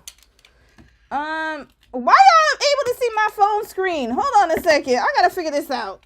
1 second. Hold on. This is what happens when auntie is. You see, that's why I don't like this thing. Hold on a second, y'all. I'm gonna come back. Give me 1 second. Let me figure this out. It has to be this one. Okay, I'm gonna be back, y'all. Give me 1 second. I think it's this one. There we go. All right, I'm back. My bad, y'all. My bad. Okay. I really like your case studies. I hope you can expand these cases to internet couples like that TikTok girl that got shot by her ex. Huh? What TikTok girl got shot by her ex? Please drop the name. No, it wasn't YouTube. It was me playing games with myself, CFT. But y'all saw the video I just posted. Rachel Cello, drop the name of the person who got shot by her ex. Please let me know. But yeah, that was that girl that I just played, Rosette Mask. She escaped. Thank God she escaped Korea. So she's gone. She left. However, her mom has cancer. And I'm going to go over that case eventually. I don't know if I'm going to do it tomorrow because, again, it's very heavy. I might post it later this week, but I want to get her story out because she needs help. And she is currently trying to fight for custody for her child because her soon-to-be ex-husband, she's trying to file for divorce, but under the Hague Convention, she has to get a lawyer in order to get full custody of her daughter. It's a mess, y'all. It's a mess. And I might cover it. Yeah, let me know who that case study was for. But anyway, that's one of the stories I want to cover. I also have another couple. I got too many stories to cover. Too many. That was so sad. There's a case that happened, I think, last week of a white girlfriend killing her black boyfriend, and apparently the boyfriend hates. Girl, I know about that one. I don't know. I might cover that one too. Because okay, I'll tell you guys, when I do case study, it's mostly related to interracial couples and interracial, intercultural, international couples, but I might do the one-off where I talk about different types of couples. I'm trying to stay away from celebrity couples only because I want to show, like, for the case study, I need to have more, like, videos as far as, like, their daily lives and also what they choose to show the world. And unfortunately for celebrity couples, most of their information is through interviews, and so you don't really know, like, what's really going on behind, like, you know, except for what you see in interviews. And I might do a celebrity couple here and there. Like, I remember I was gonna do one about Jodie Turner-Smith and Joshua Jackson. I could talk about them, but as far as, like, more celebrity couples, it's mostly gonna be, like, mostly YouTube couples, probably. Yeah, YouTube or social media couples, internet couples is more my speed, but I might do the one-off here and there. Yeah, the girl who killed her black boyfriend. he you want to hear what he said about black women? I think what from what I read, it was that he said that he would rather sleep with a dog than sleep with a black woman. From his old tweets, he said he would rather sleep with a dog than sleep with a black woman, and the dog would have to be white. That's what he said. That's what he said. So you can imagine how black women felt about it once they heard about it, and it's the same thing as what was that, the Courtney girl and the what was the guy's name? Something Obu. He was African. His parents were from Africa. What was his name? It was another story of a black man with a white woman, and she unalived him. Oh my God, what was his name? I forgot his name. But anyways, the same situation where they talk bad about black women, and then things get real. So it is what it is. Jodie Turner-Smith is a total very cautionary. So I might cover her because I think he's still trying to get full custody and child support. But he never liked her. That's what I'm saying. Like, chasing men is never a good idea. She's the one who initiated everything with him. He ain't really want her like that.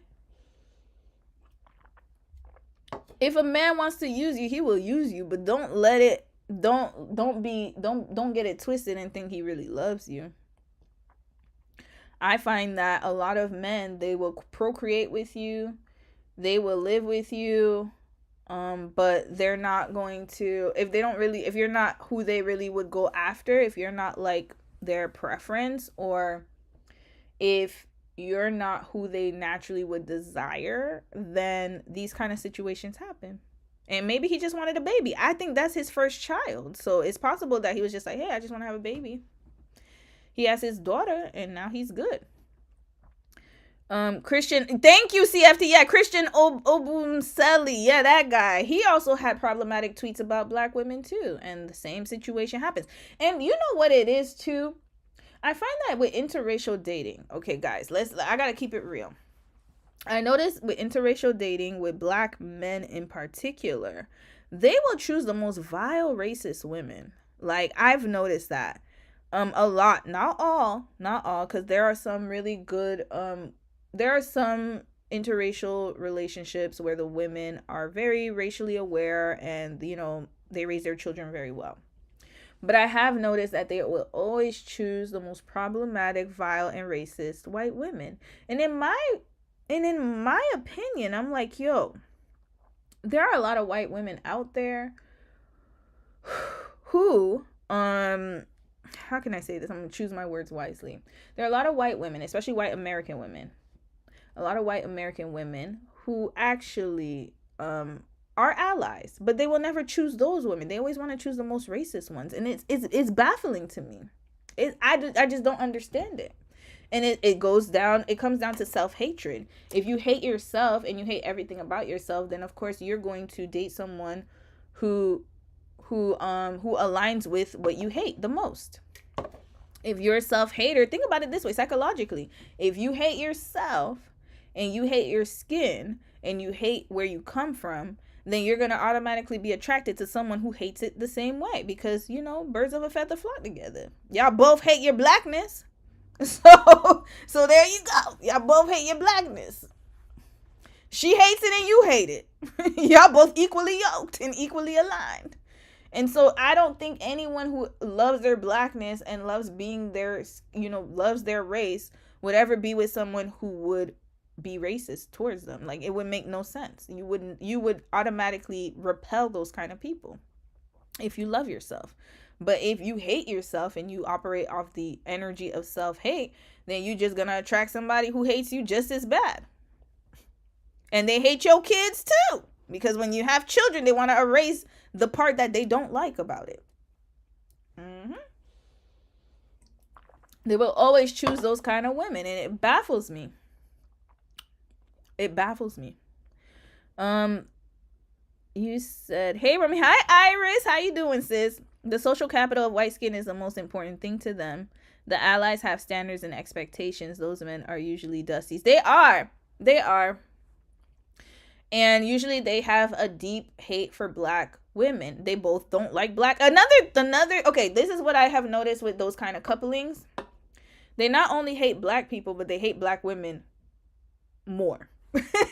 So there will always be this kind of, excuse me, there will always be this animosity towards black women that they share. That's what I'm saying. They sharing it. They share their hatred. They share their jealousy and hatred of you and me. And we just be living our lives. And we don't even want, like, this is so funny. I know whenever I see a white woman and a black man couple, actually here in Victoria, I haven't had any issues, but usually when I was in Toronto or any other city, I look the other way. I'm gonna act like I don't see them, because the first thing that happens is the man will always look at me as if I'm supposed to care. I don't give a damn. Like, you can live your life, sir. Nobody checking for you. Because that's what they tell them. Oh, black women, they gonna be mad at you. They gonna hate you. They gonna be jealous of you. No, that's not the case. Most of us don't, except the ones who are with the, you know, power to the people. Who knows? Whatever. But personally, a majority of black women just really don't care. We don't really care. I promise you, we don't care. But it's they want us to care so badly, and it's sad, right? So it's like, it's really crazy out there. I've noticed it. Even in Korea, when I used to see interracial couples, it was weird. It's like they want me to care so bad. And I'm like, bro, I don't care. Please go be with your girl, man. Be with your girl. Like, by all means, have a beautiful long marriage. No one cares. Like, it's insane to me, right? So anyway, yeah, I agree with you, Iris. The men are, yeah, and the thing is, a lot of men, not just black men, I noticed this with a lot of races, men who interracially date women, and they choose the women who are racist or who hold like negative stereotypes about their race. Like I said, they're probably the most vile women, and they'll choose to procreate with them and have kids, is because, again, you hate yourself. Yeah. And the thing is, they say that black women want too much. Yeah, we do. What's the problem? I don't think there's anything wrong with having standards, guys. Like, honestly, I think that I honestly feel like that's a cop-out, because I know a lot of black women who lower their standards. We've been lowering our standards for centuries. Let's keep it real. Black women, we have been lowering our standards for centuries. Nowadays, yeah, we know our standards and our worth. I know so many black women in my family alone. I can have a whole case study on my family alone, staying with Dusties. Matter of fact, we was just talking about one today. Like, just taking care of men. When I say taking care of men, I'm talking about literally, like, taking care of men. The man is not working. They are supporting these men. Financially supporting these men. And it's crazy to me.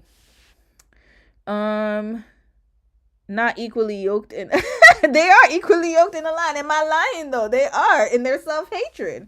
That's what let me tell you, the psyche.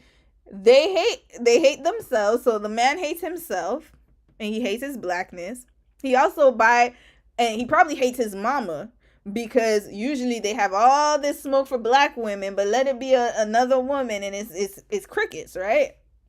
So then he probably hates black women, because remember, their first interaction with a black woman is their mom or their sister. So obviously, if he has that man said he'd rather sleep with a dog than with a black woman.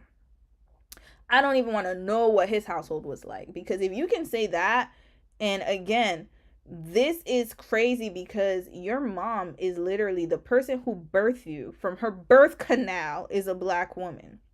And you could literally say with your chest out that you would rather sleep with a dog than a black woman, and the dog would have to be white.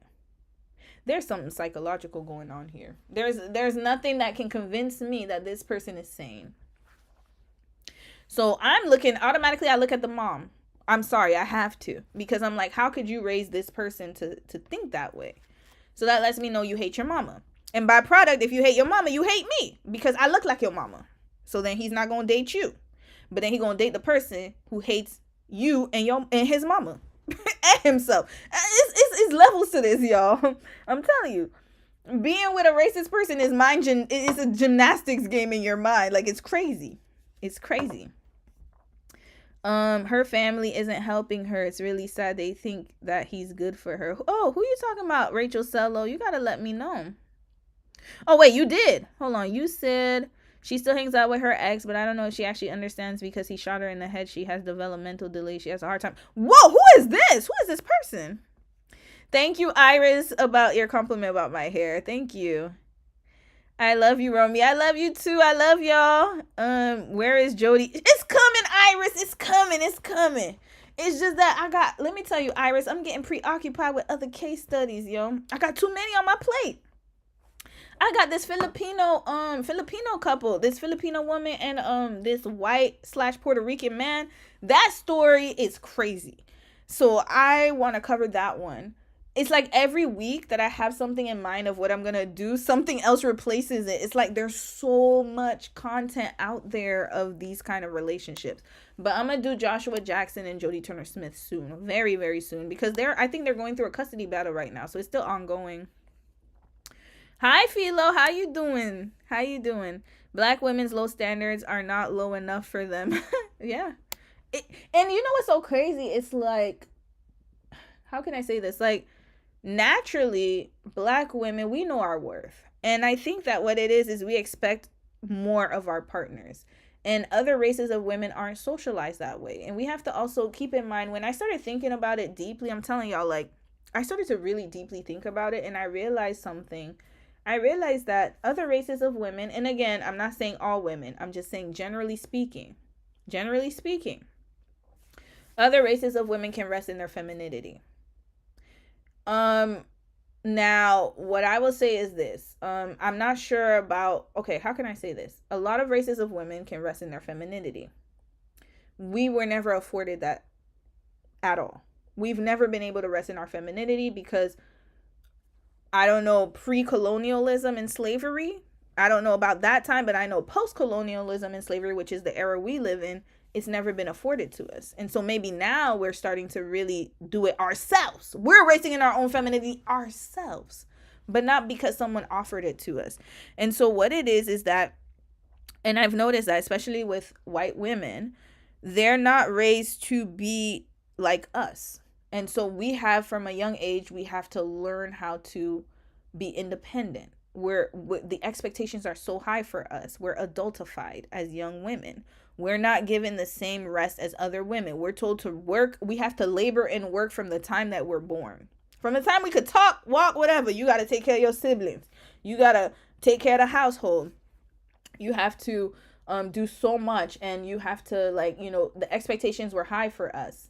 Whereas for the men, it's not the same. And so when you have women, such as Black women, who always had expectations placed on us, it's only natural that we're going to expect the same of our partners. But the problem is that they want us to be more like other races, but we're naturally not like that because we weren't raised that way. We were raised to take care of people and to hold it down for the family, hold it down for your brothers, hold it down for mom, dad, whoever you got to take care of, send money for this person, take care of your man. It's a lot. So now when you have them saying, oh, like, Black women do too much, they expect too much. Absolutely, we expect too much because we have a lot of expectations on us. So I would naturally expect for you to meet those expectations too. But you're not socialized that way. And so that's where the disconnect happens, because then we're like, hey, we're putting so much on the table and you're doing the bare minimum. Bare minimum. And by the way, men who can meet your expectation, you don't have to worry about that. Because other races of men are raised like Black women. You see, this is the strangest thing. We're raised like men. So that's why other races of men can meet our expectations, because we are raised like them. Isn't that crazy? Majority of us, I can't say all of us, but I'm just saying majority of us are raised as men. I'm sorry, I have to say it. We don't rest in our femininity at all. I have not been raised in my femininity. I had to learn how to do things and be independent at a young age. I wasn't able, like, I was a child, don't get me wrong. I had childhood experiences, but at the same time, I still had responsibilities. Let's just make it clear. How do you watch all these videos? Iris said, I investigate, but they come to me. Let's just be honest. Like, I'll be honest. Some of them come to me. Sometimes people I follow talk about things, and then I just, I'm really good at researching, guys. Like, I really, like, I know how to look at keywords and find key things and find couples. And also, there's so many of them that I, like, sometimes people will talk about, like, today, the video that I'm going to do tomorrow, or, well, I'm going to film tomorrow and then post it Tuesday.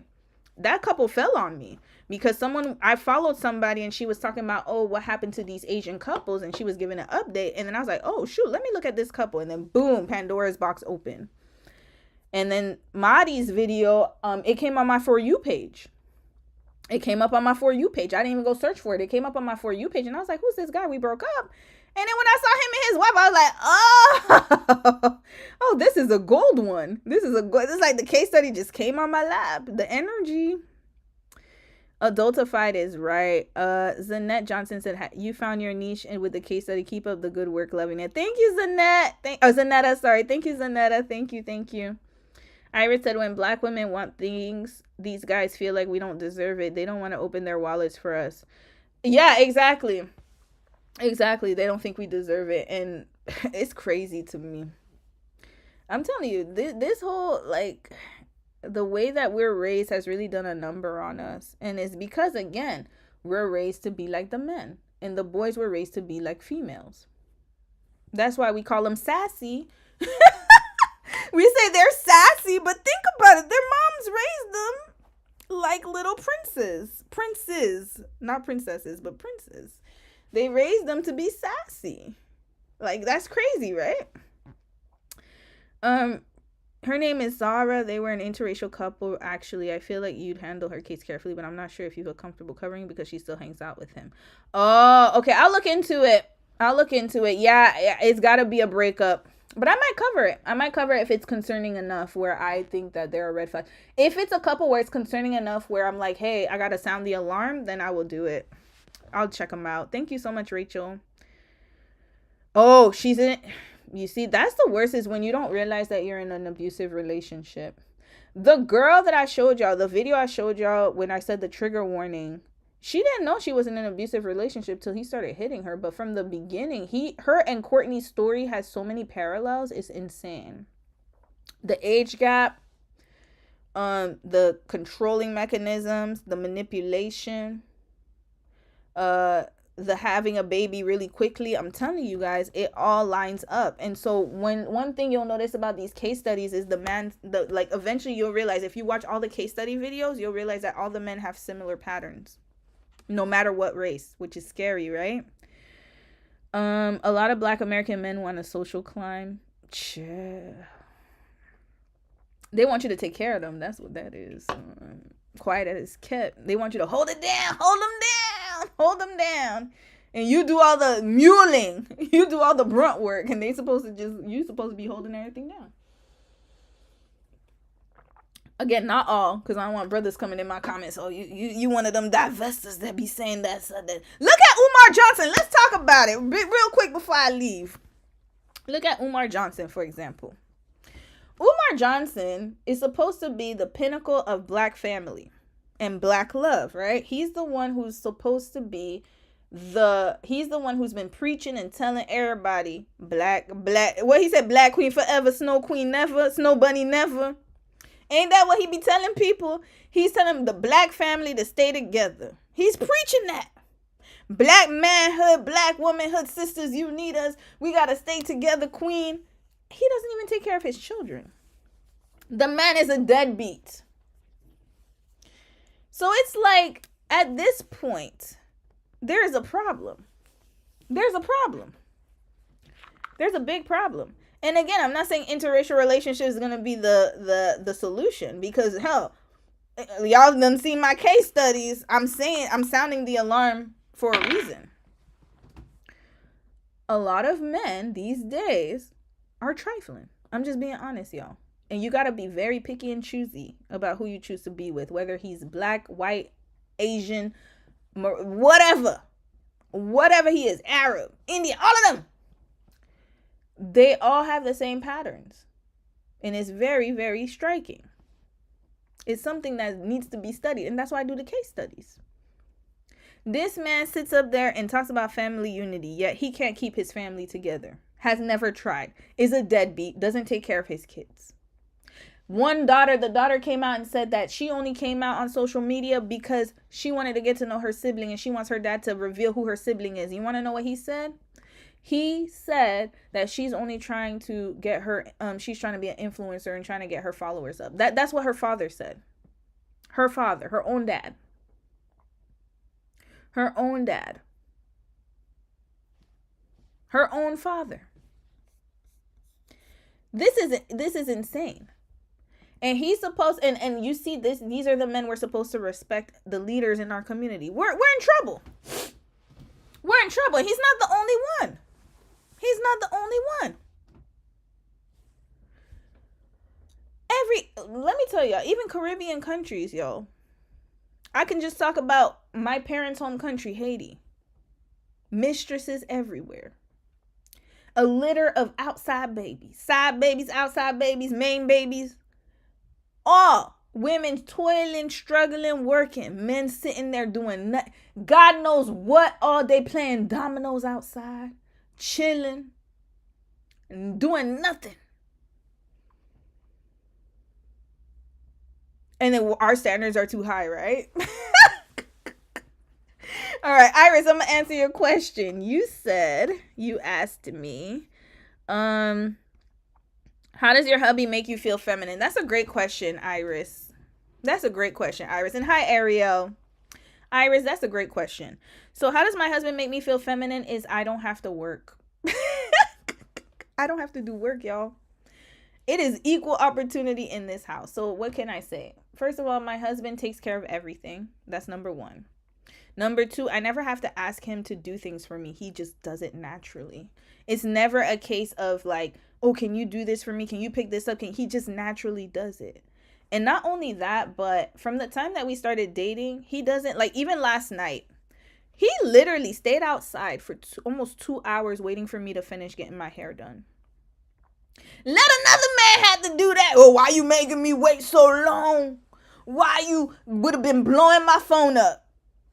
This man understood. He knows what he wants his lady to be safe. And I said, hey, like, maybe I could take an Uber. I don't want you to stay out till, like, he's like, never. You're my wife. Like, why would I want you to stay out late? He protects me. He makes sure that I'm good at all times. One, I never have to work as hard. That's what I'm saying. We share everything in the sense that, like, when he's home, he does the housework. When I'm home, I do the housework.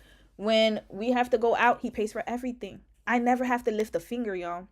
Never. He drives me everywhere. He wants me to be safe.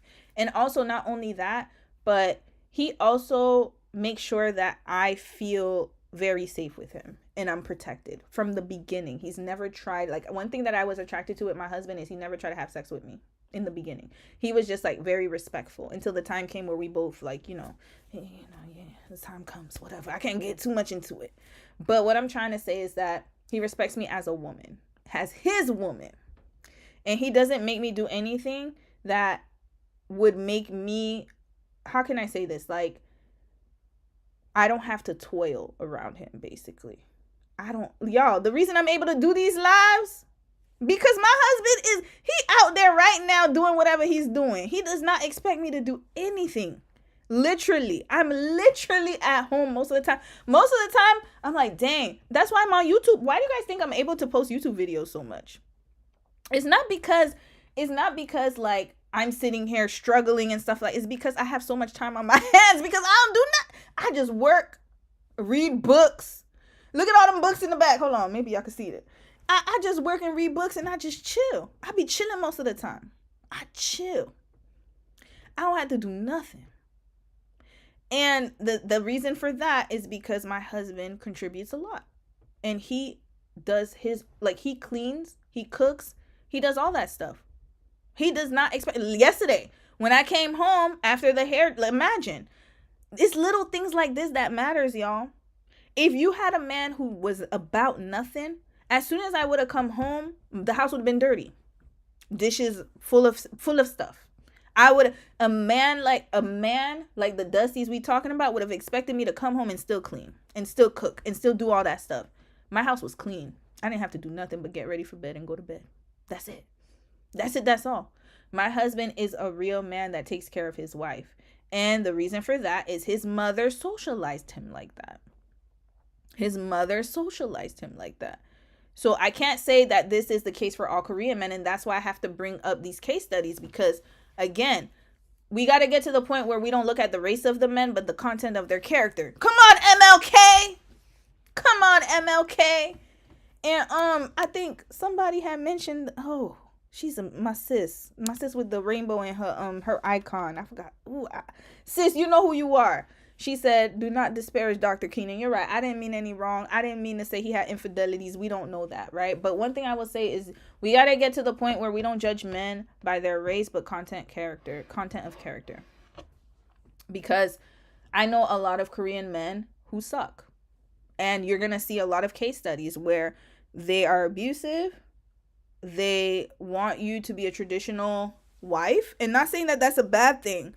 But the problem is when it comes with control and abuse, that's when it becomes problematic. If you want to do stuff for your man, there's no problem with you doing it. If you want to cater to your man, like I did with the Zaynab video, the reason why I didn't go hard on her is because that's what she want to do. She want to cater to her man. She want to cater to her man. She want to be like Beyonce, cater to you. Baby, this is your day. That's her business. But my thing is that when it becomes an abuse of power, that's when I intervene and I'm like, okay, there's a problem. Because you should never feel like you are in a position where the person has so much power over you. I'm able to do whatever I want, how I want, when I want, doing the case studies, doing my YouTube channel, going to work, coming home. I'm able to freely move around and rest in my femininity because I don't have to worry about being a masculine. I don't have masculine energy in my house. The masculine energy is in the other room taking a nap right now. So yeah, hold on. Let me read some comments. Whew, Lord, hold on, I missed a lot. Hey, congrats on your video, Moroccan Pookie. I see it made a lot of traction. Leave me beg, girl. I did not expect it. Because when I did that video, I did the DV. Hold on, what time is it? Okay, I'm about to get off soon. For real, because it's getting late for y'all. Hold on, it's 7, 8, 9, 10. Okay, yeah, I got to get off soon. The DV video that I did about Courtney was too heavy. So I decided to do a more lighter video and it just took off. Like, honestly, I really didn't know that it was going to take off. But I'm glad. Shout out to my Moroccan people and my Ghanaian folks for letting me do the case study. Because, y'all had a lot of comments to say. Umar is a Pookie. Yup, girl. He's a big Pookie. Didn't he marry 2 women at once? I don't remember that. I think he was in a relationship with 2 women. I don't think maybe he spiritually married them. Because, that's the new thing now. You get spiritually married, child. Umar let me down. He's a deadbeat. I been knew he was a deadbeat. Let me tell you, I been knew something was off with him with that school. Because I was there when he was trying to do a GoFundMe or funding for the school. I used to be on the YouTube streets heavy. When he and Tommy Sotomayor had like that. I'm telling you, I was on YouTube when all that stuff used to go down. Crystalline Karazin, Tommy Sotomayor, Umar Johnson. There used to be a whole slew of them, and they used to always go back and forth with each other. I remember when he started the school, and then Lovely T did a whole expose on that and was like, where's the school, Umar? And he's never come out with the school. This man, he's a grifter. But you know what? I'm not going to say that some of the things, a broken clock can be right twice a day. So some stuff he says is right. However, I wouldn't necessarily look at him as the pinnacle of leadership in our community because that's sad. Like the same way people were following Kevin Samuels. Like, why?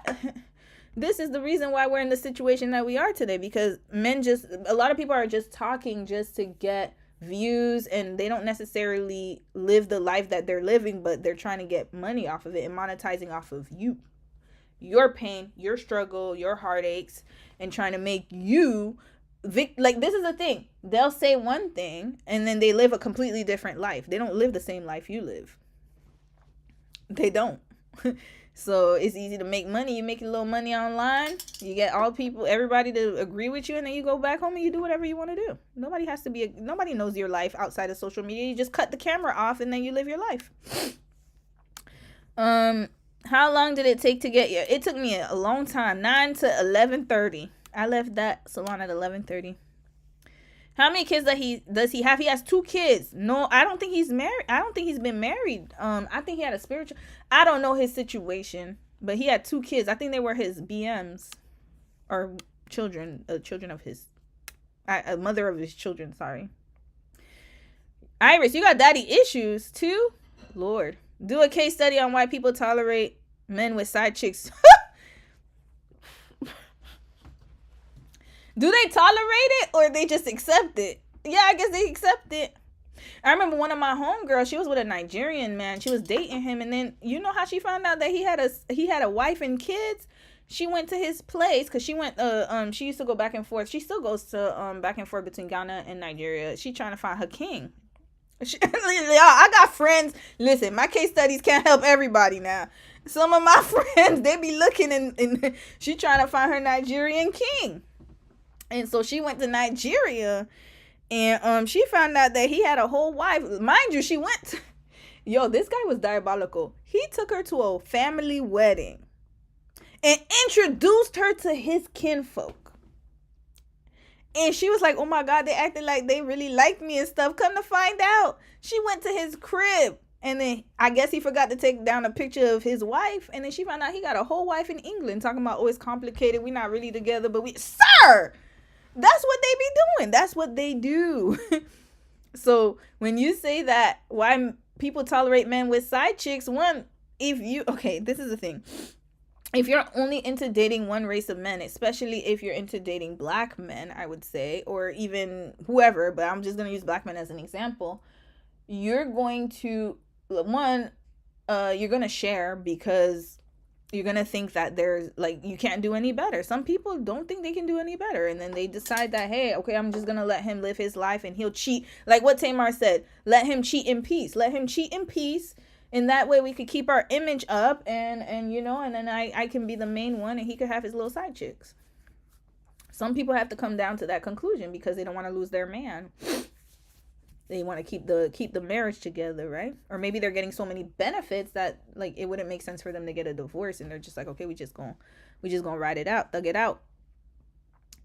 It takes time to get. Oh, those are not braids. It's micro locks. She just did the 2-strand twist method, so it's gonna lock up soon. Yeah, she did the 2-strand twist method. Yeah, look at me doing this hair flip, yo. Look at that. Let me stop. Let me stop playing. I'm glad you met him. I'm glad too. He's a gem. He get on my nerves. I ain't gonna lie. My marriage is not perfect, guys. Honestly, it's not. One thing I would say that we have to work on is that I have attention issues. I have to get tested for ADHD. So that's been one of the hardest parts of our marriage is I definitely have an attention problem. My sister has she was diagnosed with it. And I'm pretty sure that I know which parent. One of my parents has it. Probably hasn't been diagnosed. So I have to get diagnosed for it. And I do have problems with attention, organization, and keeping track of things. Those 3 things have really affected me.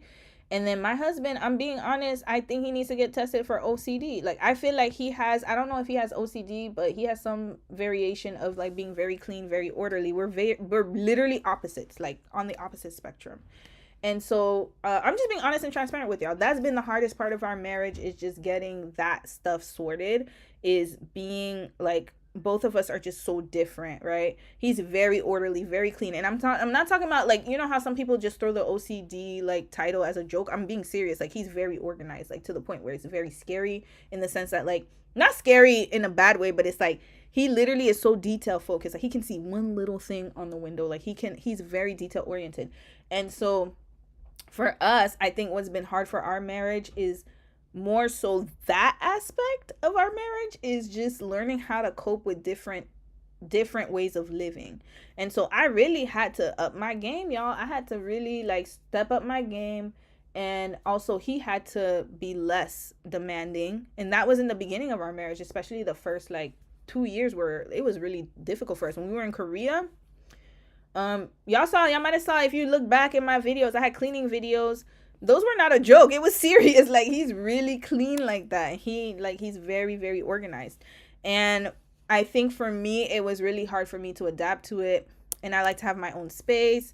And I think that we have finally found a happy medium, like 3 years later, and learning how to communicate with each other. Because again, English is not his first language. So most of the time, if we had arguments, it would be in English, and then he would misunderstand what I'm saying, and I would misunderstand what he's saying, and then we spend time trying to understand what each other's saying, and then we didn't resolve the issue. And so then we would try to resolve the issue later, and the arguments used to take days. Yeah, it would just be dragging on. That's why I was talking about when I did the Quan Fam video, and I said, oh, Linda and I want to say Melinda and Jumba get buck. It's because I know what I'm talking about, y'all. It's from experience. This is when you have two people with very strong personalities. This is what happens. But the good thing about Dom and I is that we actually love each other. And we actually are, how can I say this? We have healed. And we are like adults who really try to understand each other. And so it's just easier for us to have these discussions with each other instead of us like fighting with each other. Because in the beginning of our marriage, I'm not gonna lie, it was hard. It was like tit for tat. But then over time, we have decided, like, we've found ways to cope with each other, whereas now we can literally talk about it and not have an issue, and then we'll just get over it and then we'll move on. That's how it works. So it's just continuously trying to adapt yourself to somebody, because it's not easy, especially when you're dealing with different styles of living, right? So anyway, I'll continue reading a few comments and then I'm going to get going. Fall into that femininity. Thank you, CFT. I want an OCD cleaning guy. Girl, no you don't. Well, it depends. Are you like, okay, I need to ask some people in the chat. Are y'all like really like, this is the thing. It's not that I'm dirty. That's the thing. I can even show you guys my room. Like, I'm not dirty. You guys can even see the background. I'm not dirty at all. It's just that I'm not organized. I think that's my issue, is not being organized. And he's very organized. I'm not organized at all. I work more when the place is a little like, it's gotta be like, how can I say, they can't be too organized for me. It makes me feel weird when things are too organized. There's gotta be a little chaos in between it, whereas he likes his space organized. So now we've decided, like, we just work out different ways of organizing, so then that way we're both comfortable. Yeah, I hate cleaning. My dishes are done, but I don't like having to do it. Girl, we use the dishwasher now. You see, that's what I'm saying. Before, he ain't want me to use the dishwasher. He was like, it's gonna waste water. And then I was like, look, I'm not washing dishes all day long. And he felt like, not only that, it's not really only wastewater. He said that it didn't clean it properly, like if you hand wash it. But then I proved to him that, hey, the dishwasher can clean it if you buy the right detergent. Ever since then, we don't wash dishes anymore. So that's been helpful to my marriage. I'm not going to lie to you. Do you have a patio? I do have a patio. I need to put patio furniture, and then I'll give you a tour of the apartment soon. I don't like cleaning, but I'm really picky with how other people clean. Thank you. You see, I think that was his issue too, is he was picky with how I cleaned. And I'm okay, I'm not gonna lie, I will expose myself. My mom used to clean everything for me. What I would have to do is, what my sister and I were responsible for was, we had to watch our brothers and we had to take care of our room. But my mom literally cleaned the house like all the time, and then I would have to help out here and there. But what I will say is that my level of cleanliness is like, everything's just clean, right? It's surface clean. His level of cleanliness is no dust, no nothing. Like, everything got to be spotless. Like, you literally could lick the floor clean. Military clean. Like, even the way we made the bed, like, he like the corners to be tucked. Like, he's a military man. Like, literally, I feel like in his past life, I always say that you were a military member or something. Like, he literally tucks the corners at the end. He makes sure everything is stretched. Like, he'll literally like go through, like, he'll like, when we make our bed, like, when he showed me how he makes the bed, he literally tucks the corners like deep, and then he, glazes over and like does this whole like presentation thing with his hand. And I'm like, sir, just make the bed. Like, just put the covers on. But for him, he wants it to be very, very detailed and decorated. Even for our house, when we moved into our house, he's the one who did all the decor. As far as like, he likes a certain aesthetic. Like, he loves the like beautiful like magazine house aesthetic. Like, he's that type of, he's very, very detailed, y'all. Extremely detailed. But then I can't fault him because he was raised like, his mom really raised him like that. Like, his mom was like, oh, you got to pay attention to the details. When you look at fruit, you got to look. If y'all look his video, go to his channel, Dominic Bjorn. He went grocery shopping. That's what he does all day. He goes like this, checks the fruit. Like, he's very detail oriented. Whereas me, again, I was raised as a masculine girl, masculina. So I had to do all the labor. I mean, labor as in the masculina. Like, I had to be, I was raised differently. So then it's like getting our personalities together was a challenge. But one thing you'll realize is once you're in a relationship, once you meet the right person, I will say, and you get into the relationship with the partner you're supposed to be with, you will complement each other. So I always say that, we were brought together because he needed me and I needed him. He needed me to chill because I'm telling y'all, Dom has changed a lot. He did not know how to chill. When we first got married, he ain't know how to chill. But now he knows how to chill because I taught him as a wife. Whereas me, I was chilling way too much. And he taught me like, hey, you need to start getting yourself together. Like, you gotta start pushing yourself, start motivating yourself more. Because I go through my spurts where it's like, I'll get very motivated. Like, I like to chase the high when it comes to new things. And then I slowly taper off. Whereas he taught me how to be more consistent. That's the reason why I could stay on this YouTube, is because the old me was not consistent at all. I'm a very inconsistent person. Where it's like, I would probably drop videos. Y'all remember, I used to drop videos, disappear. Drop more videos, disappear. Drop a little bit more, okay, I'm out.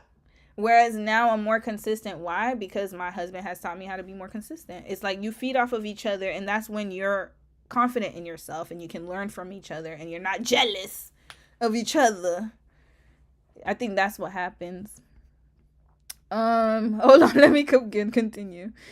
Do you have, I answered that. I've gotten sloppier as I've aged since I value my time. I think so too. Me too.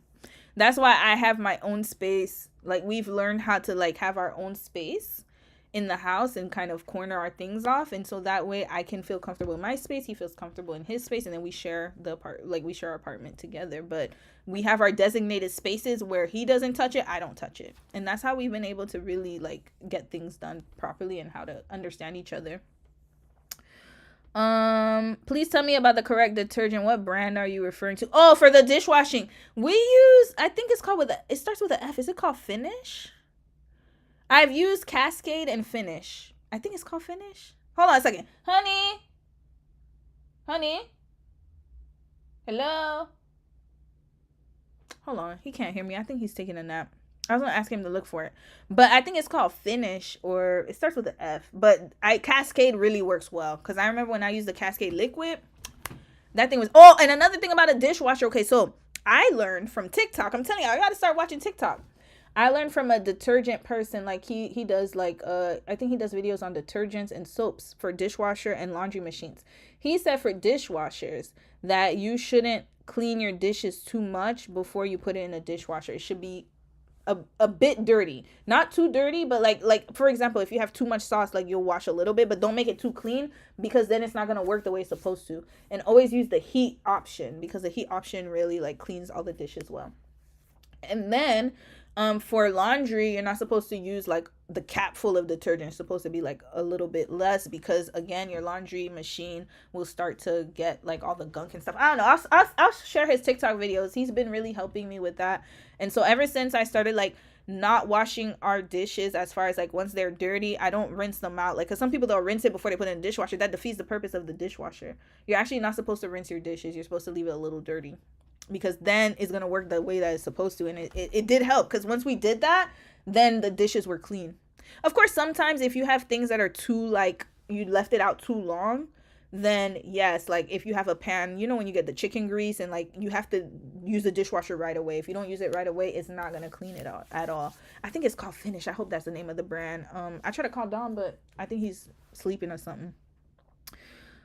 Surface clean is good. Ooh, that's a good one. I'm gonna try to see if I could use it. Does he shine your shoes? No. He doesn't go that far. But I'm just saying he's a military man as far as like the way the house is ordered is like a military person. Like he's very organized, y'all. He'll notice like sometimes I'll take things out the cupboard. He won't notice when I touch it because it's not in the place that he left it. That's how detailed he is, y'all. He is a very detailed man. And unfortunately, if you live with a woman who, like, for example, again, I am very understanding and patient. And also, he is also. And I think that we have learned gradually over time that because we really love each other, you know, we know that we love each other. And I think once you love someone and you really want to work, you're going to put the effort in it. And you're going to make sure that that person's comfortable. Even if it makes you a bit uncomfortable, because again, I've never been taught to clean in that manner. But I learned over time and I was like, okay, you know what? If that makes him comfortable, then I'm going to let him be comfortable. And he does the same for me. So sometimes he'll be like, no, honey, you know what? Just leave it. We'll clean it tomorrow. Don't worry about it. Go to bed. Whereas before, he'd be like, we got to clean the dishes tonight. I can't sleep in a dirty house. I can't sleep. Like it was like he couldn't sleep in a dirty house at all. Like couldn't do it. He had issues. He had issues, y'all. Okay, I'm gonna even tell y'all. Hold on. Can I share this? Maybe I'm sharing too much. Okay, I'm gonna tell y'all. Okay, this is how crazy my husband is. He used to use, okay, you know in Korea they have bidets, right? So they clean their little buttholes after they do the do. They do number 2. Now what happened was that he was so used to using a bidet. So what happens is that because now we live far. We used to live closer to the gym. So he would be able to go home, do his little, you know, do whatever he's doing, eat, whatever, and then go to the gym. But then now that we live further from the gym, he would literally come all the way home just to use the bathroom, do his thing, and then go back to the gym. Why? Because he was uncomfortable. Like he's that clean of a person. He's so uncomfortable using public washrooms. So now he's gotten acclimated to it. And that's because he's been taking baby steps. And I think for me, I'm so proud of him because when you have somebody who's had like a different mindset growing up and who has those kind of like who has that organization and skill and is comfortable in a certain way, it is hard to break them out of that habit. So yeah. It's hard to break them out of that habit, but luckily I think he's just been adapting to it. Too much info. Listen, we're all human. Look, listen. We all human at some point, right? So I just had to say that. We all do it. I had to fight. I remember one time a man argued with me talking about you do number 2. I'm like, oh, am I not supposed to? Like, what am I supposed to do, y'all? But yeah, you said I can't have people stop by my house. I'm too messy to have people come over unannounced. Yo, get you a man like Dom. Ever since I started living with him, like anytime anyone comes unannounced, the house is spotless. We never have to worry about it. Never, because the house is always spotless. Yeah, I can't help it. It just doesn't feel clean unless you scrub the grime out. No, you like that's the thing with the dishwasher. Like what I do is I leave it, and then if it's not clean after the dishwasher, then I scrub it out because the dishwasher is supposed to help you do that. That's how I do it anyways. It saves me time too because the heat from the hot water, it makes it easier for you to scrub the remaining parts if it's still dirty, right? Whereas when I do it all the way and I have to let the water sit, I feel like it takes longer. Yeah, got it. Thank you. Was his place spotless when you met? He lived with his parents because he's Korean. So mostly men live with their parents until they leave the home or get married. So he stayed with his parents. So he was in New Zealand. Okay, so this is how we met. So I think he stayed in New Zealand. No, he stayed in Australia for like 3 years from like 2014 to 2016. Then he lived in New Zealand. No, then he went back to Korea. And then he went back to New Zealand. And he went to New Zealand in 2017. And then he came to Korea 2019. And then we met in 2020. So when he came back to Korea, he started staying with his parents. But before, he would stay at his dormitory at school. And then I think he had stayed at an apartment somewhere. But then when we met, he was living with his parents. So his house was spotless. His mama clean, clean, clean.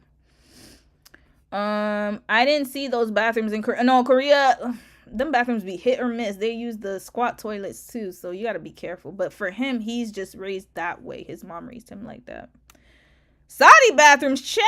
I ain't trying to go there. The bathrooms, nah. I can't do the squat toilets, man. I can't do. But as soon as I go to the bathroom and I smell that whiff, this is the thing. This is how I know. Let me tell y'all how I do it. If you're in Korea, this is how you gonna do it. Go to a public bathroom at a mall, like a real mall, not those shopping centers. Do not go to the shopping center malls. The little duplexes and stuff. Them bathrooms stink. Don't go there. Go to the big mall. And go to a fast food restaurant. Usually they have their cleaners clean up all the time. For Walmart or grocery stores, do not use the bathroom at the entrance. You've been warned. Do not do that. You are just going to, your nostrils will thank you. Do not go at the entrance. Always go all the way in the back of the store. Find the bathroom at the back of the store.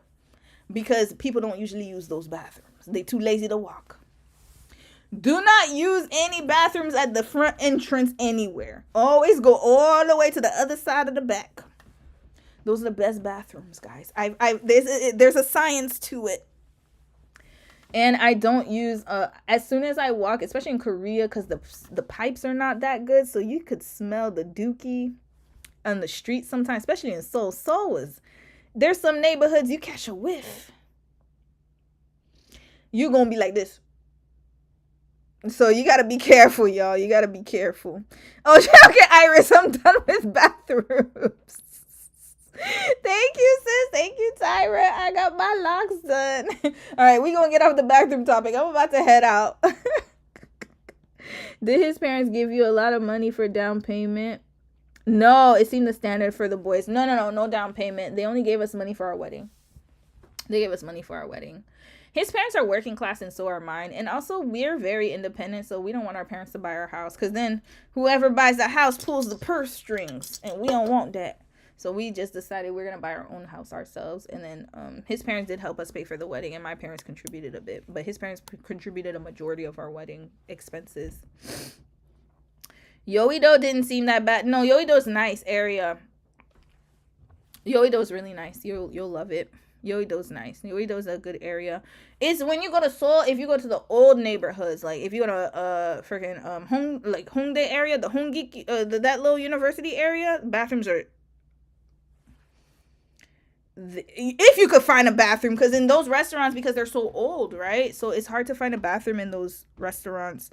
That little Mapogu area, the Hongdae area, I wouldn't go there. No. You live there. Where do you live? Yoido? Oh, you'll tell me. You live in Yoido? Yeah, Hongdae area. You ain't gonna find no bathrooms in the old area. And also, City Hall is nice too. City Hall, you're gonna find a lot of, because City Hall is a nice area, so that's where you'll see all the nice stuff, and you'll be fine. Was his parents okay with you being a foreigner? Yes, absolutely, they were from the beginning. That's one of the first questions I asked him while we were dating is, would his parents be comfortable with him bringing a black woman? Not just a foreigner, black foreigner. I made sure to specify that. Because sometimes when you tell your parents you're bringing a foreigner, they automatically think white. But I said, would your parents be comfortable with you bringing a black woman home? And he was like, yeah, my parents not going to have a problem. And they didn't. They loved me from day one, A1. Day one, no problem. His parents accepted me. His grandma loved me. Like, his grandma was so sweet to me. His grandma loved me. His mom loved me. Till this day, his mama still sends me Bible verses every day. His mom always, like, I think she's just happy I took her son. She's happy I've been taking, we like, he's good. She doesn't have to worry about him. I think that's a mother's heart, and mothers want their sons to be taken care of in the sense of, like, making sure that woman is a good woman, and especially because he's in Canada now, he's in a foreign country, so I'm the only one he has, so I had to make sure that she's okay, so she doesn't even worry about her son because she knows he's with me. Yeah. All right. I think that's it, y'all. So, yeah, case study coming out Tuesday. I didn't really have much to talk about today. Again, because I've been in school, it's been hard for me to do research. But I'm going to get back on doing my research for lives. And I'm going to get back on it. Most Koreans I met in Seoul weren't or were practicing Christians. Really? I don't know. Maybe it's because I was around church folks, so they were overly Christian. There's a lot of cults in Korea, though. Yeah, there are a lot of cults. People would take my phone number, and then I would have to block them on WhatsApp. Because they used to approach me on the street, so I would give them my cacao. Not phone number. I would give them my cacao just for them to leave me alone and then block them as soon as I got home. It was so bad. But yeah, there's a lot of cults in Korea. I don't know. Korea's a special breed. Yeah, they weren't Christians. I found that it's growing. The population of Christianity is growing in Korea, but it's not. A lot of people are agnostic or atheist or neutral, no, secular. Yeah, a lot of them are. Anyway, y'all, I'm gonna get going because my hubby and it is 7:48. Happy daylight savings. I gotta get to work. Cults are on the rise. I live next to one in Chicago. Oh, y'all heard about what was it called? Did y'all ever see the Netflix story about the cult that took that girl, the dancer Miranda? I forgot what the name was. It was some cult in California. There are a lot of them. They're everywhere. You were cracking me up. It's time to go until next time, y'all. It's getting late. I know. I'm gonna come out with my case study on Tuesday. I'm still thinking and deciding what it's gonna be about. It's either going to be AMBW or AFWM or AF. Wait. Oh my god. AMWF. Damn, I got so many acronyms, y'all. It's 7:49 for you too. Oh yeah, you must be on the West Coast. West Coast is the best coast. But yeah, let me get going, y'all. We gotta go grocery shopping, and Dom's supposed to post his video tomorrow. We'll see if he actually does it. Wait, what suggestion? Hold on. Iris, what you told me? Can you say it again? What suggestion did you give me? Are you talking about Jodie Turner? You talking about, wait, Iris, you talking about Jodie Turner and Joshua Smith? Yeah. Yeah, West Coast. West Coast is the best coast. Well, for now, for me. All right, anyway. All right, you'll let me know, Iris. All right, y'all. I'm going to get going. Love y'all. And I shall be back next week with another live. See you guys. Bye.